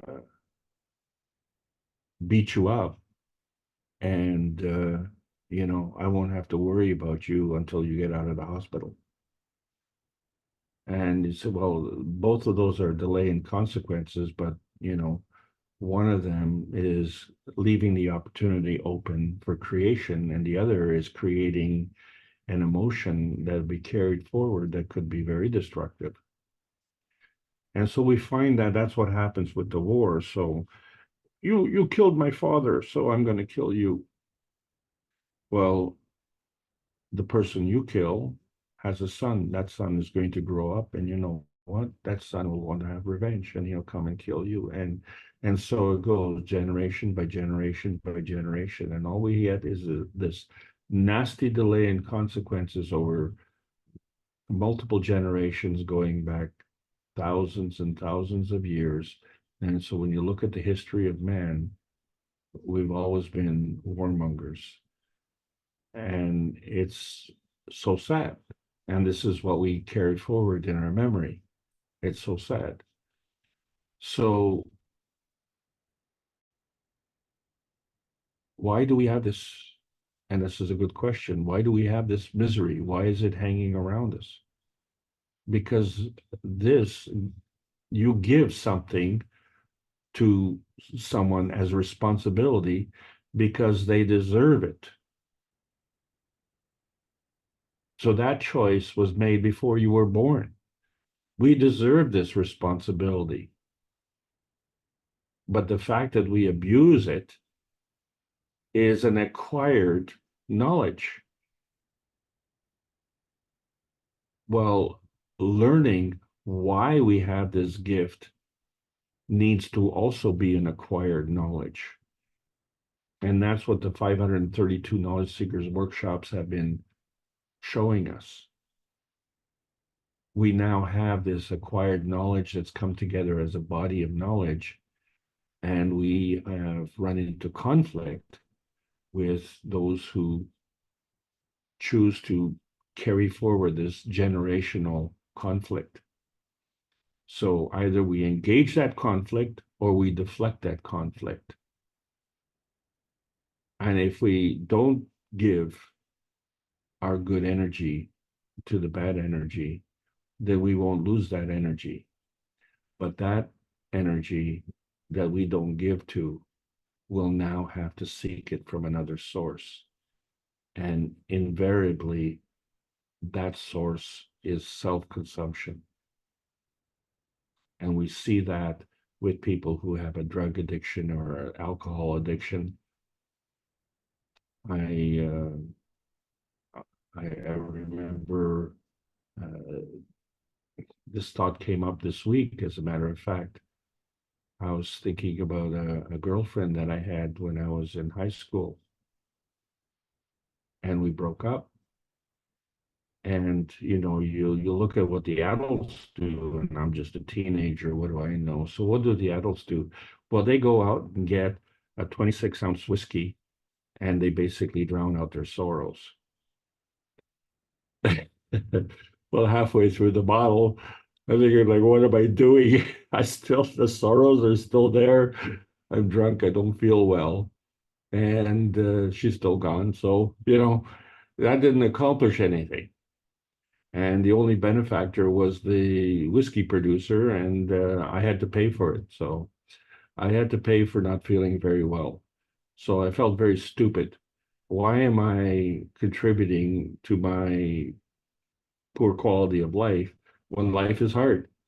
You know, it's hard without the bottle of whiskey. I don't need a bottle of whiskey to make it harder. There's no prize there. So that was a lesson that I learned all by myself. And I thought, well, I'm not interested in drowning out my sorrows. What I have to do is to understand that lesson. And it's taken me a long time to understand that lesson, because actually I loved her very much. But had I had today's technology, it could have changed her life for the better. But I was powerless at that point in time.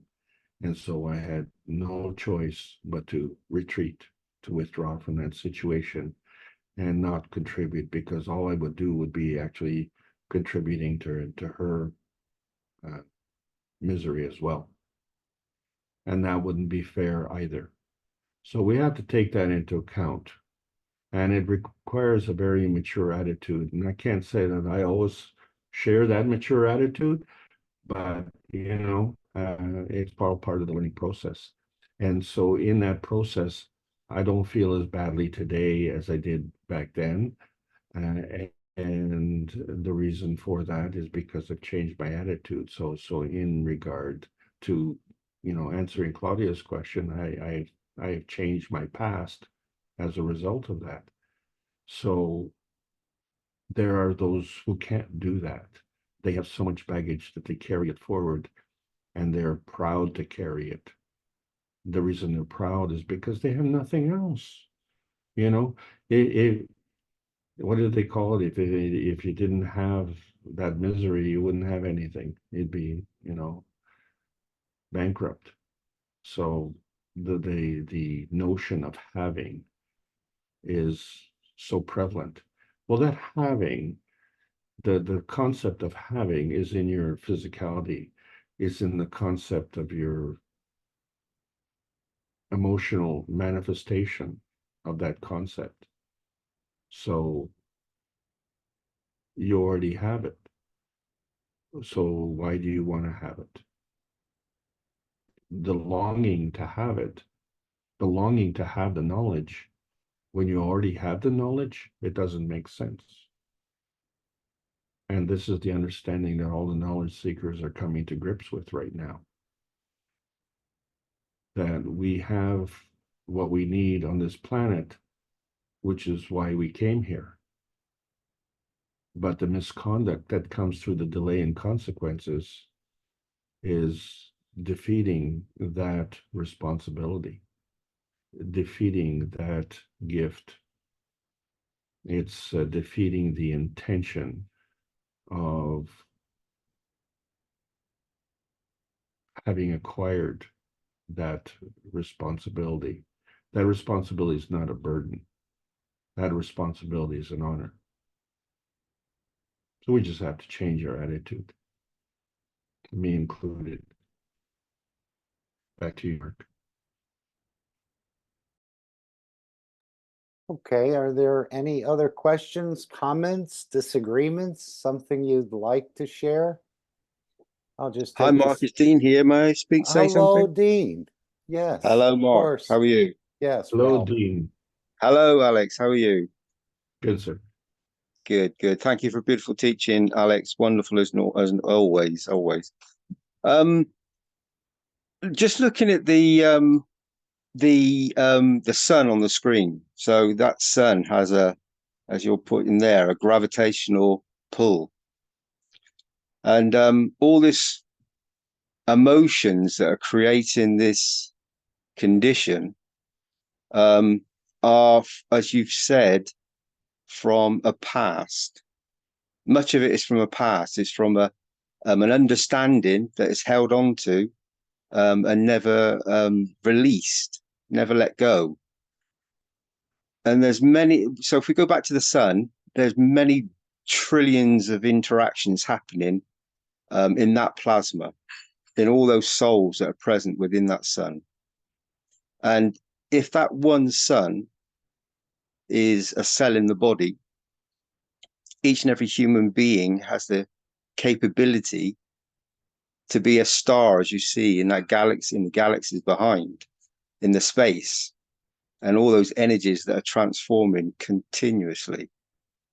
So when we pull ourselves back into the moment, because there is only really this moment, there is no time other than in this environment that we live in. So when we go to a soul aspect and we stop the time, and this is what the Universal Council and many others do, they actually they become at one. No, no time, no limitation, and they become the sun. They become an environment that that becomes what you've been speaking about for a very long time now. You become everything and nothing at the same time. The war that we all manifest through the emotions that is linked to all this physical matter state that we all find ourselves in is something that we love to hang on to, the physicalities. We've known Mr. Keshe been speaking about this for a very long time. But when you actually touch the very essence of that one divine spark you have inside yourself, and that I use that word in a very in a correct ethos manner, nothing to do with theology. That's just a word. So when you actually use the intention in the correct way, and you become peaceful in this moment, and you stop thinking. It's the tick-tock of the brain. It's the matter state. When you go to the soul aspect, the war stops. Everything stops. And then I think this is, for me, a condition that many are being pulled into by various different conditions of very many different emotions that are bouncing around in their confinement of their own brains, that are then being transmuted through the suns that they possess, and then shining them out, and others are picking up these emotions, and then just it keeps going back forward, tick tock, tick tock. So when we can actually, one of us, just one sun, can actually reach the point where they let go enough, and then you'll see that seashore, you'll see that new place where nothing exists, and then you become at one, and then that war will stop. That's just some of my understandings. Whether it's correct or not but that's some of the feelings and some of the emotions, or the lack of emotion, I should say. One thing I found that since being involved in some of the sessions and some of the units was that I started to transcend some of the emotions. So something that used to be very, very powerful within me and would trigger a very emotional response doesn't do it anymore. It's in a different way. And it makes you feel sometimes that you should be feeling an emotion, and then you find that you don't. You're more balanced, and everything changes. It's quite a different position. So that's an understanding and a learning that you have to go through to be able to then take yourself into another time and place and position that is beneficial for yourself and for all the entities that you're existing and being part of in this very moment. Can I just anyway, Mark, I'm sorry to keep rattling on, but I just need you to sort of speak that. I don't know why. Thank you. No, don't go away. I'm not going away. No. No, that concept of triggering, it's something that happened to me this week. And I was really shocked at how much I was triggered by it. And it never used to be a big deal in the past. And I thought, well, why am I feeling, so extreme, shall we say? Okay, because I got very upset, and it happened very, very quickly. So, and that was a very immature thing to do, I must say. It reminded me of, when I was a teenager, I had a very short temper. And so this became really extreme. And I thought, well, why is it bothering me? And the reason is because with the awareness that I have right now, I wasn't aware enough to be triggered in the past. If something happened and you say, well, I have no opinion on that. I don't know. I don't know if it's right or, and then, you try and you work and putting things together and then, something happens which upsets your tiny little perfect world. And I got triggered by it. There was another case years ago. I ran into a man who seemed to specifically target me. And I was working on a farm, and I was doing some building. And every time I built something, if I left, when I came back, he would undo everything that I did. And he'd say, well, I needed some of the pieces that you had in that structure. And I said, well, yeah, but those pieces were part of the structure. Yeah, but I needed those pieces. Well, we lost the structure because you took those pieces. And I was very upset. And then I found this pattern repeating itself. And it just seemed to happen that every time he needed something, it was in one of my structures. And so to get those pieces, he had to destroy my structure. And so it became like building sandcastles on the beach. You meticulously build all the sand and everything, and then the tide comes in and washes it all away. It is like, should I get mad at the tide, or should I just realign my attitude? And so I realigned my attitude, and I said, well, okay, well, the only reason he's destroying my structure is because I built it. And so he has this feeling, and I just, well, okay, I'm just not going to build those structures in a place where he can do this anymore. So I had to become a little bit wiser in that regard, but I also had to stop giving bad energy to that. And so compare that to what happened this week, and I found, oh my God, I fell into that trap by myself. So I have more to learn in that regard. But I think this is what's happening to all of us in saying, that's what I did 20 years ago. I don't want to do that anymore. Okay, that was back then, and things have changed. I have changed. I don't want to do that anymore. And then when you run into someone who's doing it that way, and it's not only is that old fashioned, but I can't even remember. It's not even in my lifetime. It's in a different lifetime. It just happens to be within the lifetime on this planet. But that's totally changed. And as we go around, we have to realize that we may have changed to the point where it's difficult for us to live on this planet. I think Earth is a beautiful place, but sometimes I think, there's no place for me here. I have to change all my friends. I have to change, how I talk to people.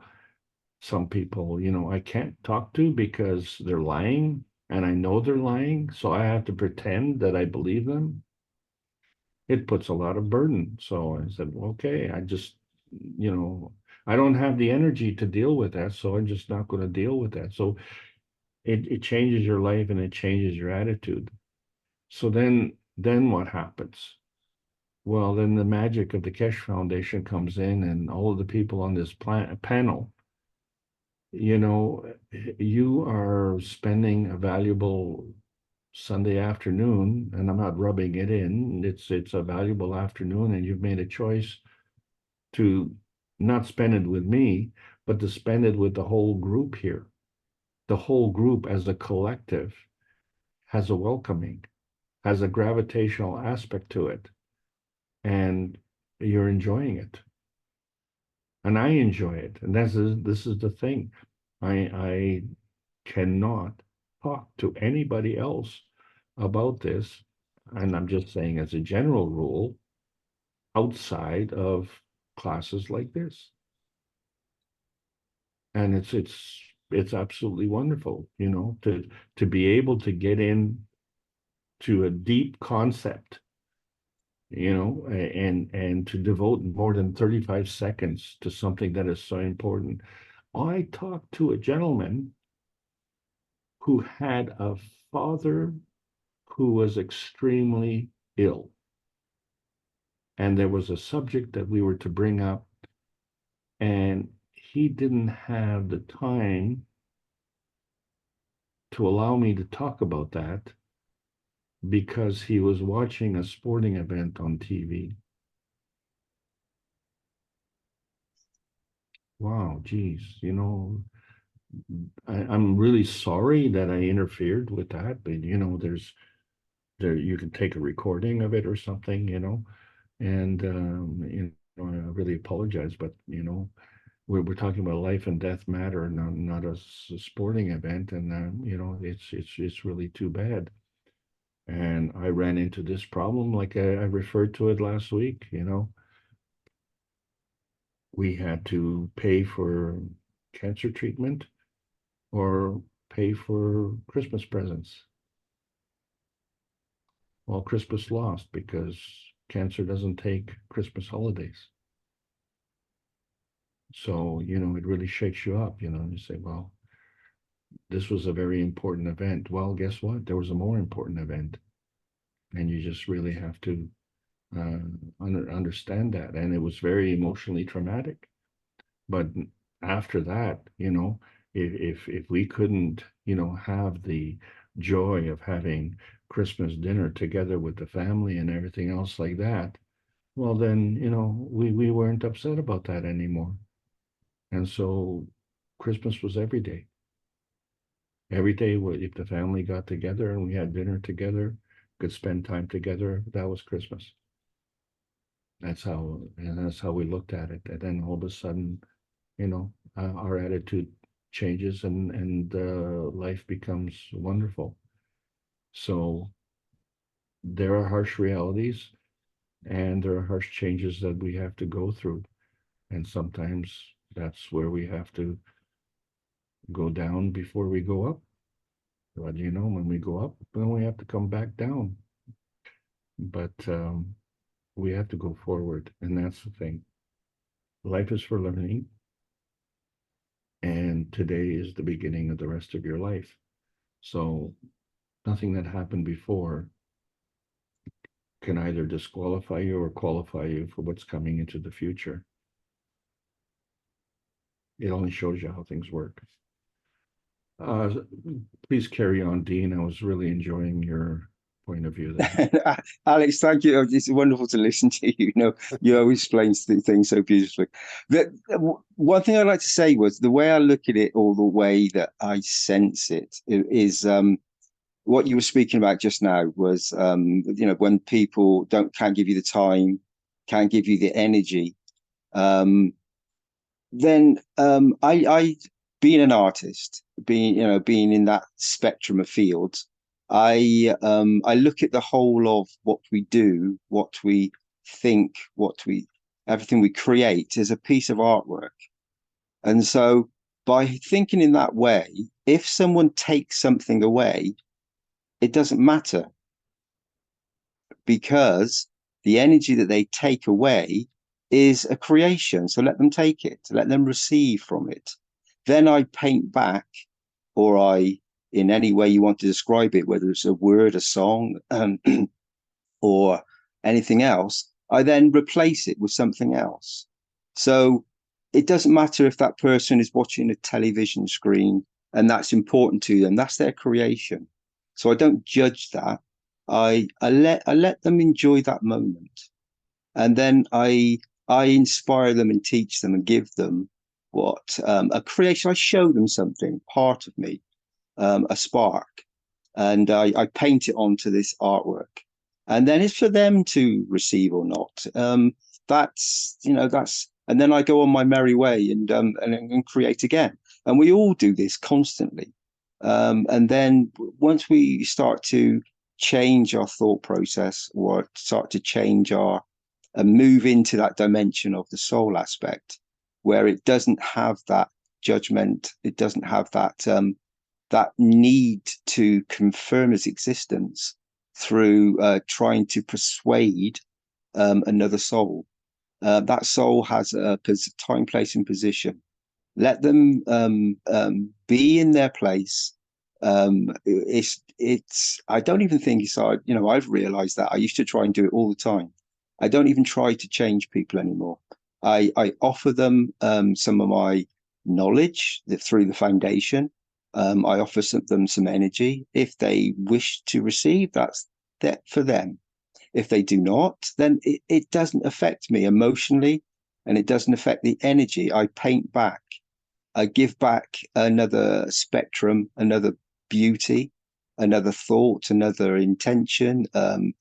In fact, sometimes nothing. When you just stand still, be present in the moment, and just let the soul emanate and give back, and then you start the whole creation process again. So that emotion that you tie to it, and that emotion, even by as you said, you got triggered, then that ties you. And that emotion, as you know, it doesn't just tie you in this moment. Being an eternal soul, that energy will take from you for a very long time. You've attached to it.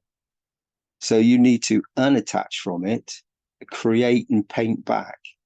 And then that energy won't be taken from you for eternity. Because once you leave the physicality, the energy, that this ray, whatever you would like to call it, is still present and still receiving and giving energies constantly. So it's that balance point, it's that understanding, that beauty of what you would like to receive in the moment, or from your understanding of what you received, not just on a soul level, but in the matter state condition of the brain, that is dictating in this very moment, when you have a judgment, because your soul has no judgment. It just shines magnificently, as you well know. Thank you, Alex. I'll leave it there. Thank you for your beauty. Wow, who let this guy into the system? I know you've interviewed dozens of people, Dean, in the flight unit, and Mr. Kesh said that for some reason you weren't allowed to go in, but apparently you've been in a number of times now, and it sounds very exciting. It's Mark, yeah, it was very exciting. It was a wonderful experience, and this knowledge touches you on a soul level. It's so profoundly and so deeply that you start to understand things in a totally different way, and in fact not understand things. You become you're just different. You just don't interact in certain ways.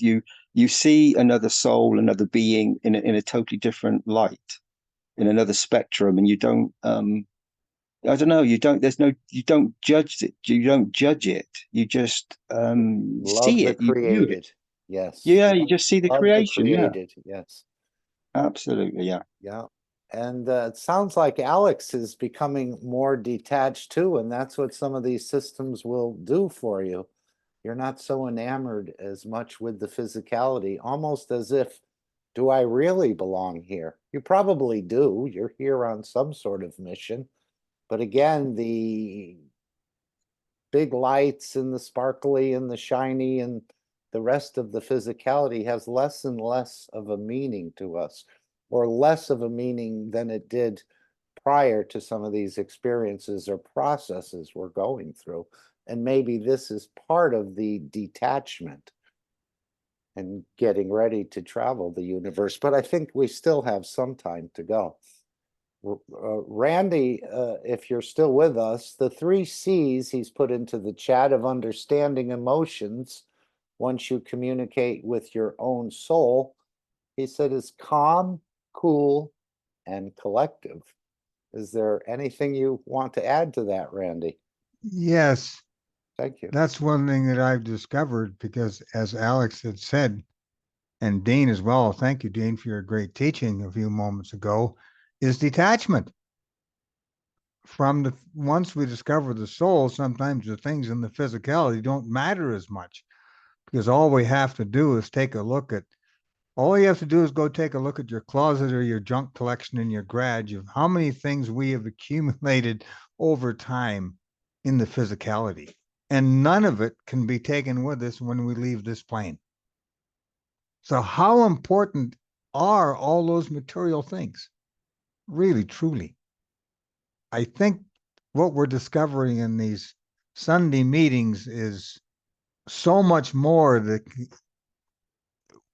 we're doing this from experience, and the combination of knowledge shared from the knowledge seekers every week is something different. And I look forward to this every week.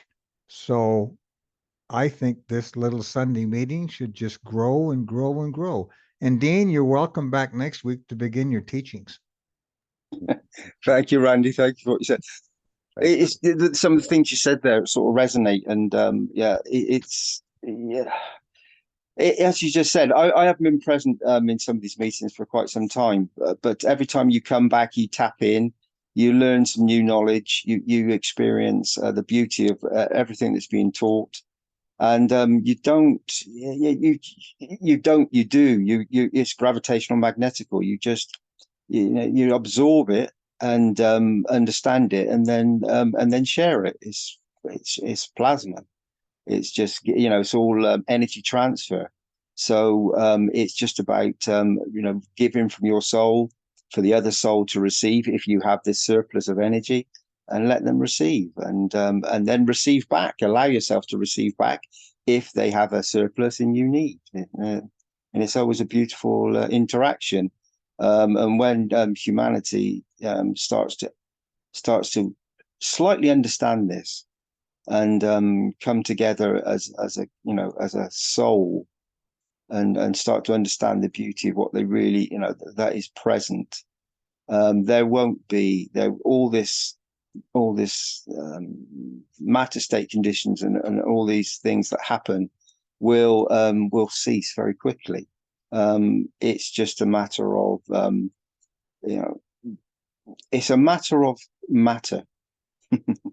It's a time, place, and position that to many are so in the how can I say in a condition of acceptance of being in one place, when in fact you're in everything, in every time, place, and position, in every moment. And we've spoken about this before.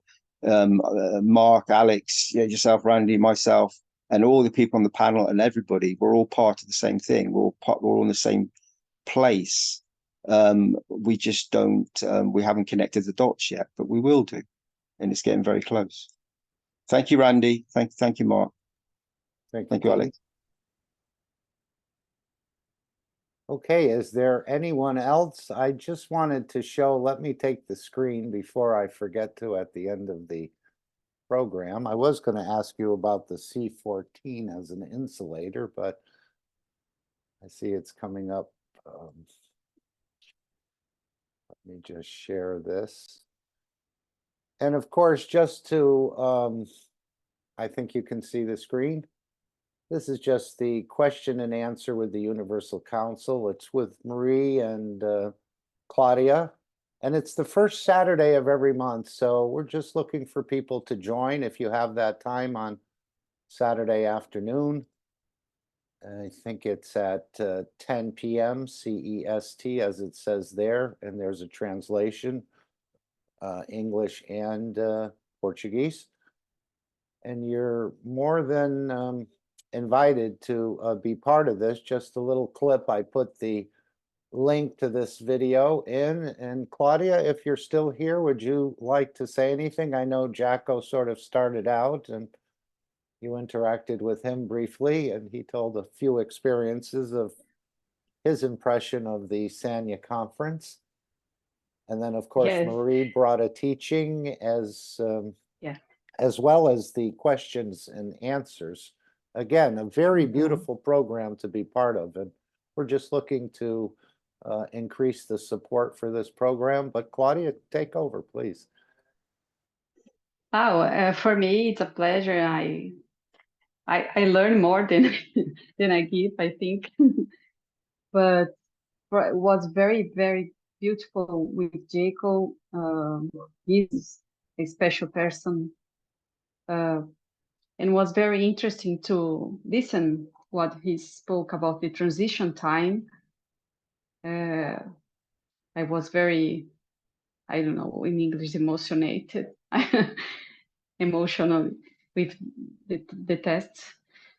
And Marie brought us what's plasma. I think it's for us, we always is learning, but for all the people that's coming, it's very important to listen what's plasma.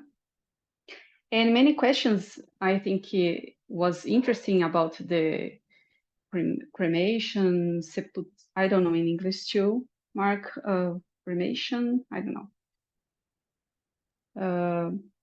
Not But if creation. you please, I don't know, it's not creation. About when you death, you burn the body. Oh, cremation. Yes. Cremation. Yes. Cremation. Yes, that process. I think we can share, and I think we have to share all this knowledge for everybody. Because I am that Mr. Cash said, I am addicted with this knowledge, and more than I study, more than I want to know you. That's interesting and beautiful. Yeah, that's one addiction we won't get over, is our addiction to the fields of the universe. And apparently we're being inundated with these fields all the time, whether we're absorbing them without being aware of it or putting some food in our stomach and intestine, and then more of these fields come in. So we certainly have a strong connection to the universe, as we're really made up of these fields. It's just an amazing thinking that we haven't been able to really grasp fully. And we want to bring all the members, if we can. Dean, you're here. And I'm present. Yeah. If you could support us one day, I appreciate so much. Claudia, just say when. Yes, of course I will. I will. You just let me know, and I will come and support you. I listen on YouTube anyway, most times, and so I am present. Oh, thank you so much. So just to give a reminder that it's the first Saturday of every month that this program happens. So you're only talking a couple hours a month to be part of this, or as Dean said, listen to the archive of the program, and the link is in the chat for anyone who would like to be part of it. And as Alex said, we can't really have these conversations so deeply as we can here in some of these meetings in our group, so to speak. It's, in a way, it's an exclusive group, but I think as some of this technology is made open to the public, Alex, you'll be inundated with questions and people seeking knowledge once one of these technologies is revealed, especially with the car, perhaps, or maybe another type of device. But we certainly are getting positioned by Mr. Kesh to be able to handle the influx of people that will be coming into this knowledge and wanting to understand more of it. And so we're going to be having a lot of fun, I think, in the very near future. More and more, as we see more and more people become interested in wanting to know more. As the fields of this planet change, as we project more of this knowledge into the marketplace, let's say, more and more people are going to want to really understand this idea of I made the man in the image of myself. And we're getting positioned by Mr. Kesh to be able to deliver it in quite a beautiful and extraordinary way. So just a reminder, this program, also a reminder that the testimonials meeting will happen on Monday, and that's at 8 p.m. CEST. So if you're available, and if you have something you'd like to share or have benefited from the Kesh Foundation technology, in a way, it's your responsibility to share that with the others. And you may think it's insignificant to you, but it may be very significant to someone else that you don't even know you're holding, in a way, a key for them to want to learn more or understand more about this endless knowledge of the universe.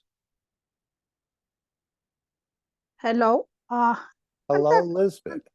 Hello. Thank you so much. And a beautiful, beautiful explanation, Alex, and beautiful workshop. Sorry, I need extend invitation for unify the souls all the time, please, because we are the part of the soul of the peace, and the world in that moment need all souls focused at the peace, focused and elevate all world leaders, especially the leaders involved in the war, leaders from Iran, from Israel, from Palestinians, Russian, Iranians, but no Ukrainians, but in all about all financial the war, because in Vatican's, because all the leaders decide the peace in that moment at the world. Please, all the time, unify your souls and elevate the soul that the world leaders. Thank you so much. Thank you. Very nice. Yes, thank you.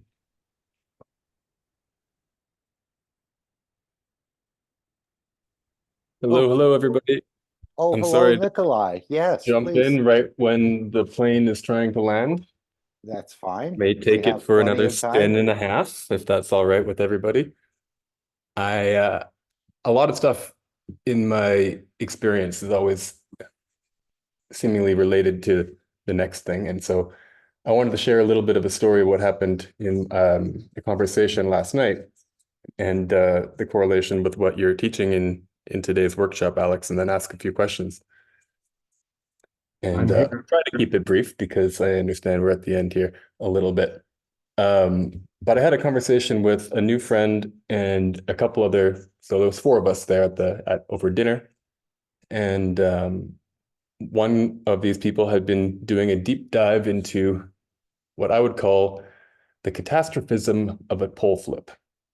And there was a lot of conversation today about poles and negative and positive poles and them changing. And this is something I've looked at a number of years ago in very similar format to what the gentleman was talking about over dinner. And he seemed to think that, as the magnetic fields shift on the planet and the poles seem to be wandering further and further from their north and south traditional position on the planet, that we're going to have a rather cataclysmic event to happen.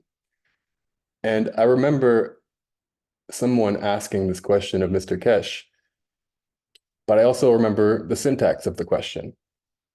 And I don't know who it was who asked the question, but the question was something along the lines of, what will happen to the Earth if the magnetic pole flips? I think I remember and this. Mr. Go Kesh ahead. said something along the lines of, nothing. The planet's had this happen many, many times. And I understood also what I think the man meant. And it was, what will happen to humans, animals, birds, trees, surface dwellers? That was not the question. And so 2 parts to this. I want to remind everyone that when we ask Mr. Kesh questions, he answers them exactly as we ask them. And oftentimes you'll hear him say, what do you mean? if the convoluted question shows up and we don't know what we're actually asking and it's quite clear that we don't know, he'll say, "What do you mean?" But I also want to remind everyone that that gentleman, I don't think, was asking about the planet. I think he was asking about himself, about other beings, and what would happen then. And so in the conversation last night, I listened to this gentleman and what he was saying, and I was reminded of my similar catastrophism research some years ago. And then I also recalled something Mr. Kesh had said, which was, there's going to be a point in time when you all need to learn how to jump, and you need to know in which direction to jump. And I reminded myself of this as I was listening, and then I shared that with 4 people at the table. And the woman who was there, who was essentially paraphrasing the gentleman's research, because they'd been hanging out together for I don't know how long, and so she was learning as she was sharing about what they had been talking about, and she immediately had this touch a nerve, or not a nerve, but something that in her experience had happened as well, and she went, "Oh, that feels like truth, from another teacher or another time or another piece of knowledge, that there will be a point in time when she will have to jump, and she will have to know in which direction to jump." And I thought this was fascinating because this was someone who knows nothing about the Kesh Foundation, who has maybe heard Kesh's name, who knows how long ago, maybe in the early days of the MagRav research. I don't know. Many people heard about him then and thought, well, this doesn't work. I'm gonna never look at this again.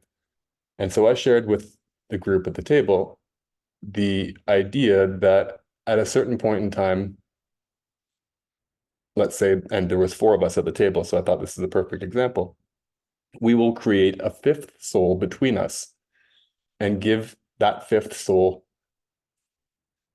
the right, or the not really the right word, but we will empower the 5th soul with the intention of caretaking all of ours. And this would be the captain of the ship, a non-physical being, not because any one of us could be the captain, but because the intention, if there was 4 physical beings and all had the intention to remain conscious, or whatever you would like to call it, when some catastrophe were to happen on the planet, and to pop off the planet into a safe place and position. And I could tell in a way that this conversation very much piqued the interest of the older woman, who I would call a wise woman, many different teachings and trainings over her years. And it, I believe, quite irritated the gentleman who was researching this catastrophism, because I think for him, well, if that's the solution, then what have I researched all this stuff for? And I know that the poles are going to move, and that the equator will be the next North and South Pole, and that the North and South Pole will do what they do, and there'll be a giant movement of the Earth's crust, and all this water will slosh around, and everything will be wiped out. And so I thought about this a lot in this conversation, and I was reminded about all these different data points, and kind of wanted to hear what you have to say about this, Alex, or anyone else here.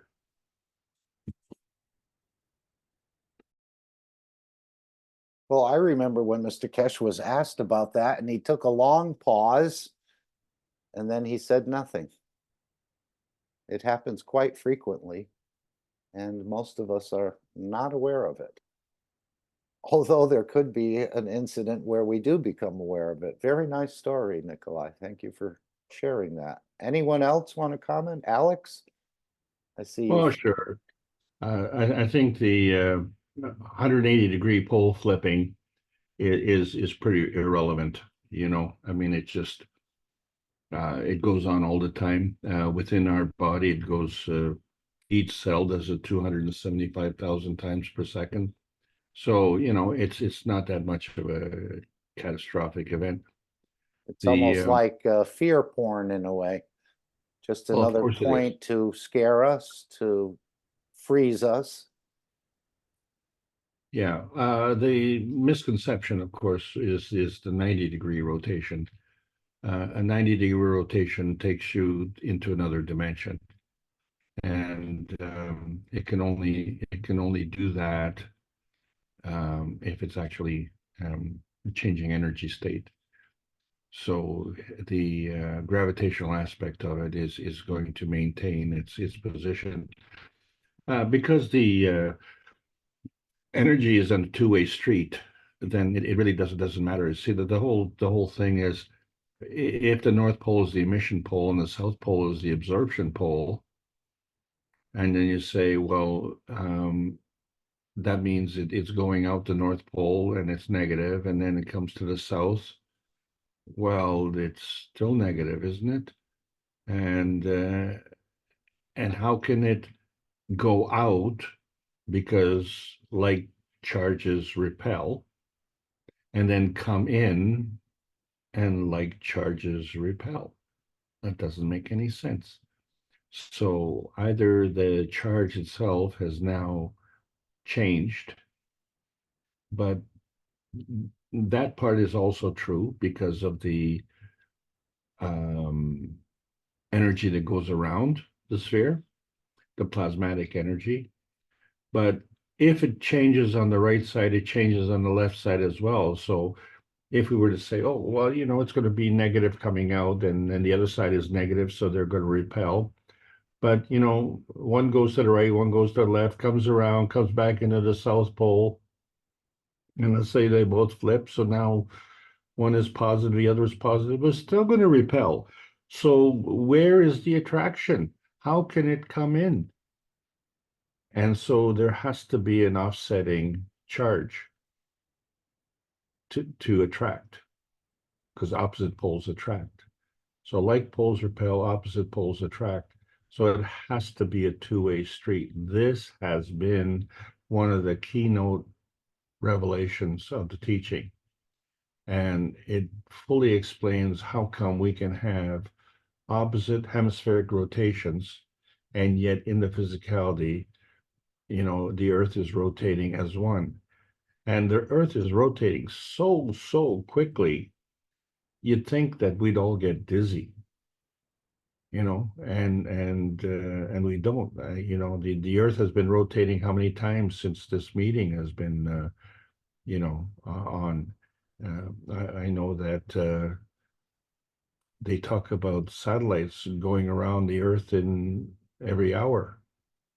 Well, they've been around the world 5 times already, while we've been trying to think about, gee, I wonder if, you know, we can just do a little rotation here.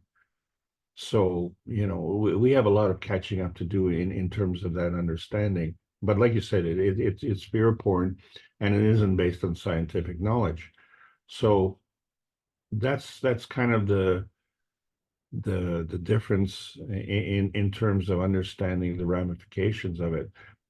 If you look at the poles, you know that one pole is what they call the North Pole, and the other is the northern magnetic pole.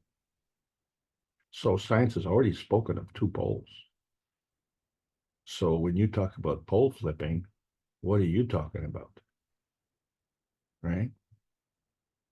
So who says? Well, in this example, Alex, I want to just jump in. His suggestion, and I don't disagree with anything you've been speaking about. I just find it fascinating that this comes in my experience last night, and of course today. This is the first meeting I've been in quite some time, and this is the discussion.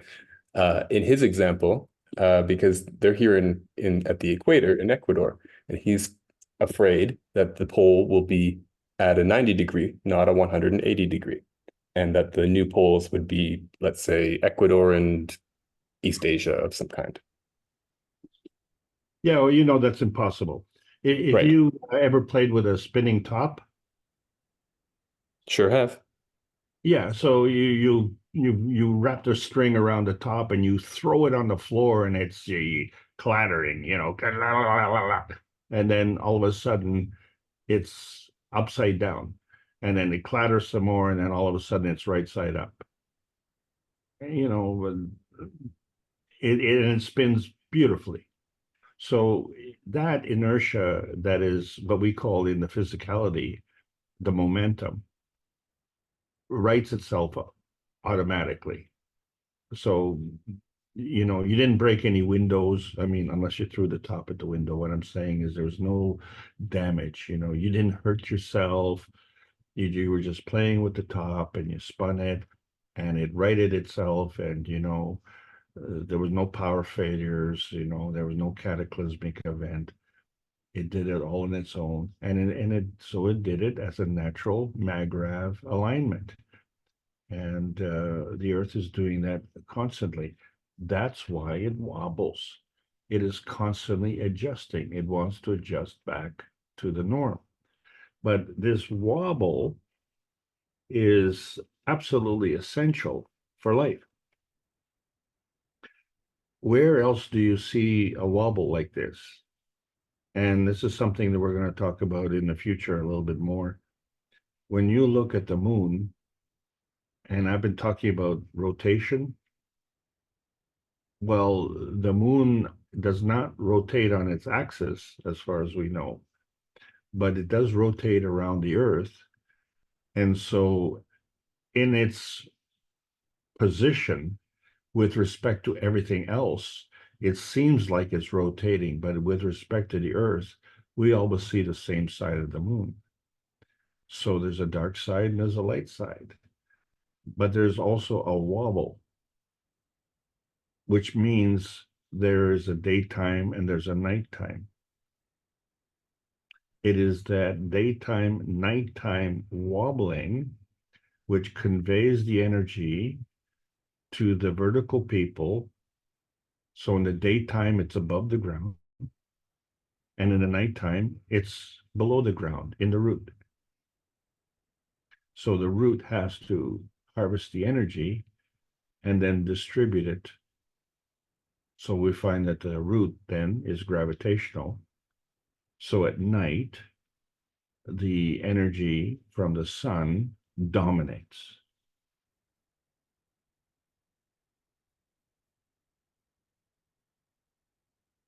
And I'm sorry, in the daytime, the sun's energy dominates. In the nighttime, now the root is assimilating that energy, and in the daytime is giving back to the plant. And so you find the plant now with its like magnetical field that is being fed from the root is now interacting with the sunlight. And so you see it grow. You don't see that with a seed. What happens when a seed breaks? The thing comes out and it curls and goes right back into the ground. So it doesn't matter which way you put the seed on the ground. And you say, oh, you put the seed upside down. Well, I know there's a pointy end in the seed and there's a round end of the seed. So, you know, yeah, it should be the pointy end going down. But, you know, you're a farmer, you have thousands of seeds, so you just broadcast them. You just throw them out. So some go pointy end up, some go pointy end down, some go underside. Wherever it comes out in the pointy end.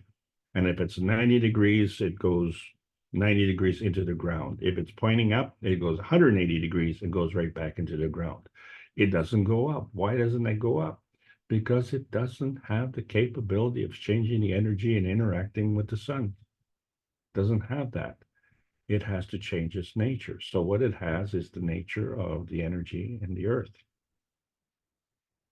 So it's flipped its poles and it knows which way is up and which way is down. That is an earthbound thing. So you know which way is north, you know which way is up.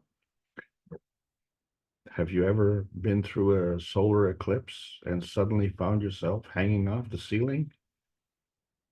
No. So, you know, this whole nature of that something is cataclysmic going to happen on April the 8th is man-made.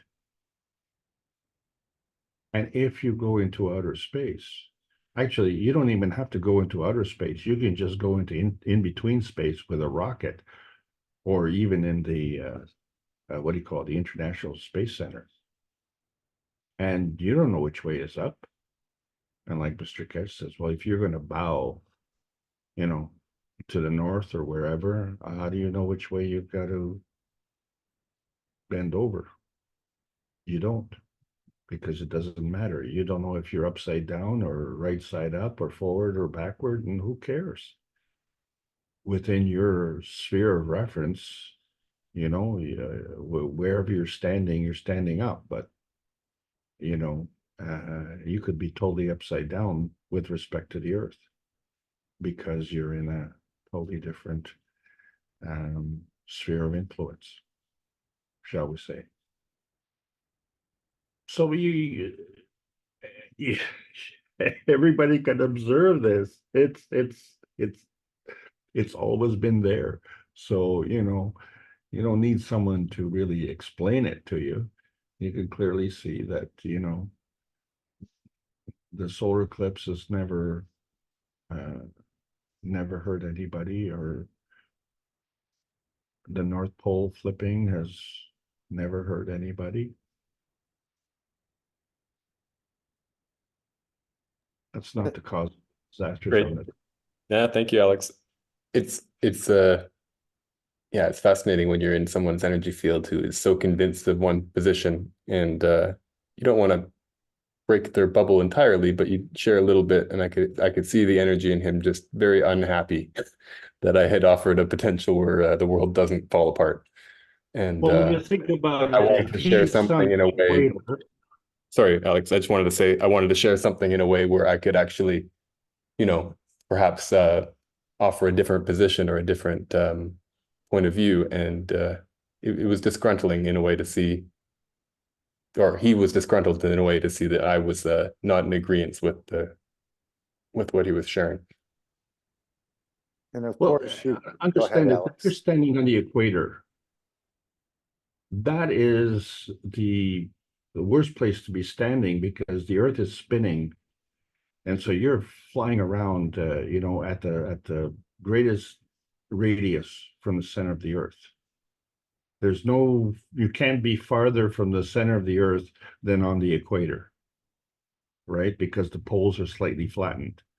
So you're whipping around. Well, you know, that means you're flipping all the time, and you're really, really flipping fast. Now, if you're standing on the North Pole and that pole flips, why should you have any different feeling than the guy in the equator who's flipping like twice a day? You shouldn't. There should be no difference. So the whole notion of this energy flipping is just like you in the morning you go to work, in the evening you come home. That's what it is. Guess what? The car's turned around. In the morning you drove out the driveway, and then in the evening you drive back into the driveway.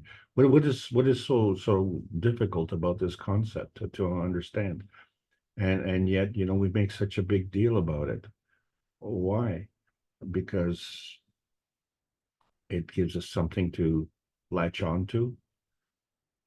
And what exactly is that?